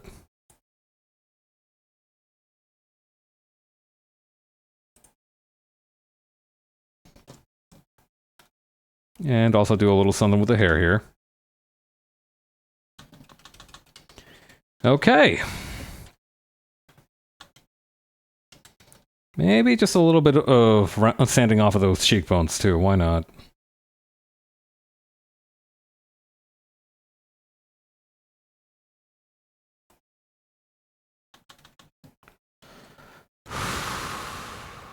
Okay, blend it, blend it, blend it.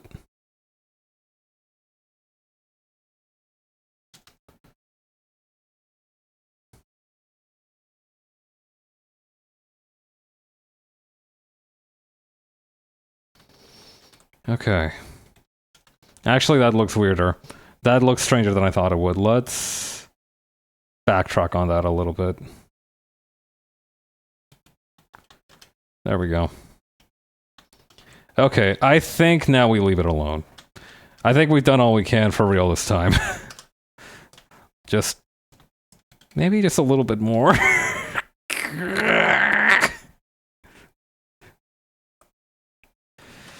Okay, now, please, God, stop finding things to change, please! I want to go to bed! I want to sleep!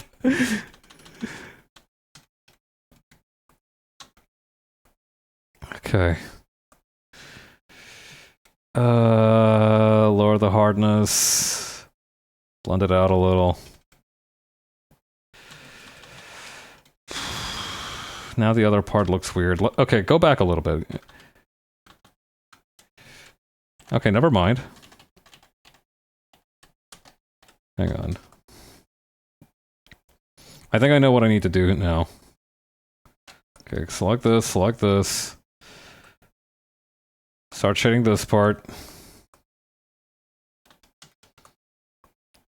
Ba-ba-ba-ba.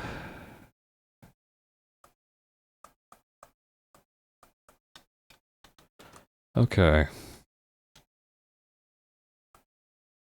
And then... I'm not sure if this will work. Let's give it a shot.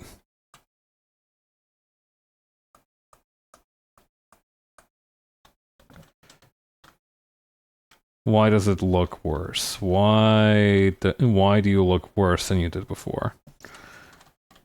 I don't understand.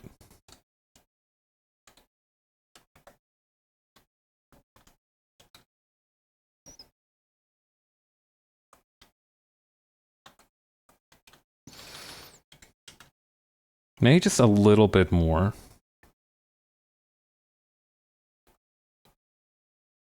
And then blend this out.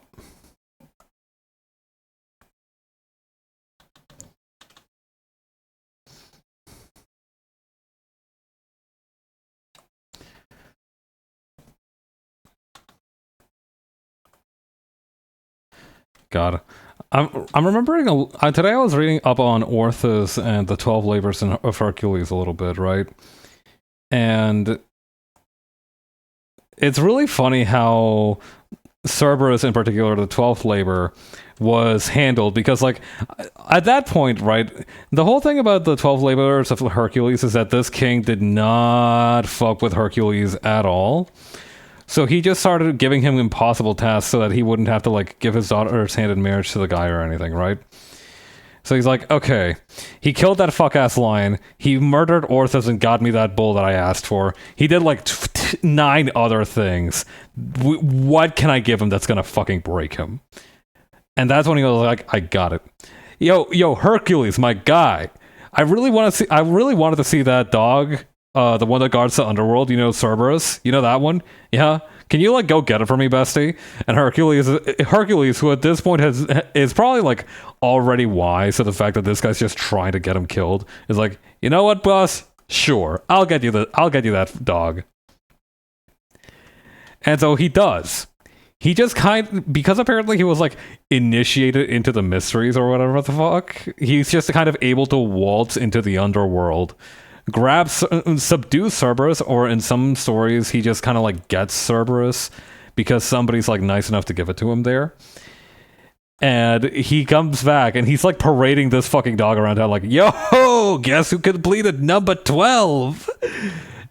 And it's causing an absolute fucking uproar. The king who asked him to do this has, like, his head in his hands being like, what the fuck? He actually did it! I didn't think he'd actually do it! Why the fuck did he actually bring it here? Put it back! And so he does just put it back. At the end, Cerberus goes home, either because, like, he was asked to go home, or he was brought back home, or because he just kind of wandered off and went home. Really fucking funny. The Greeks had a very strong differentiation between comedies and tragedies, but they were some funny-ass motherfuckers if they wanted to be.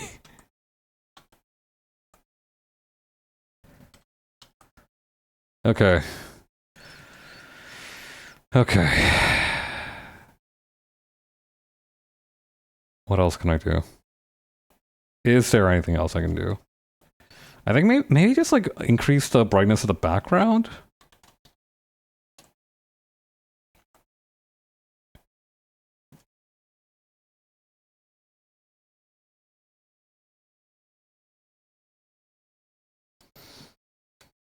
That way I might be able to improve the brightness and contrast of Jill and the snake.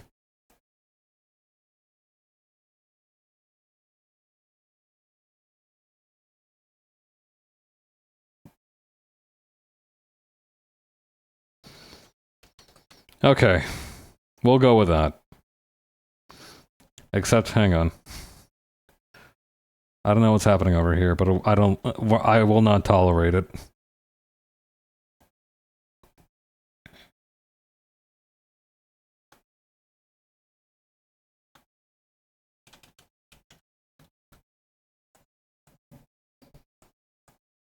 I'm probably going to come back and look at this tomorrow before I post it, or I might just say fuck it and post it anyway. We'll see how I feel. In the meantime, I think the thing to do is actually, hang on.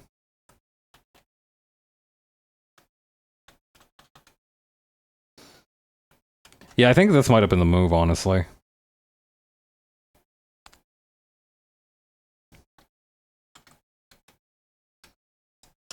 Alright. That's gonna be it for me. I've worked my ass off for this one. I hope you all enjoyed that journey.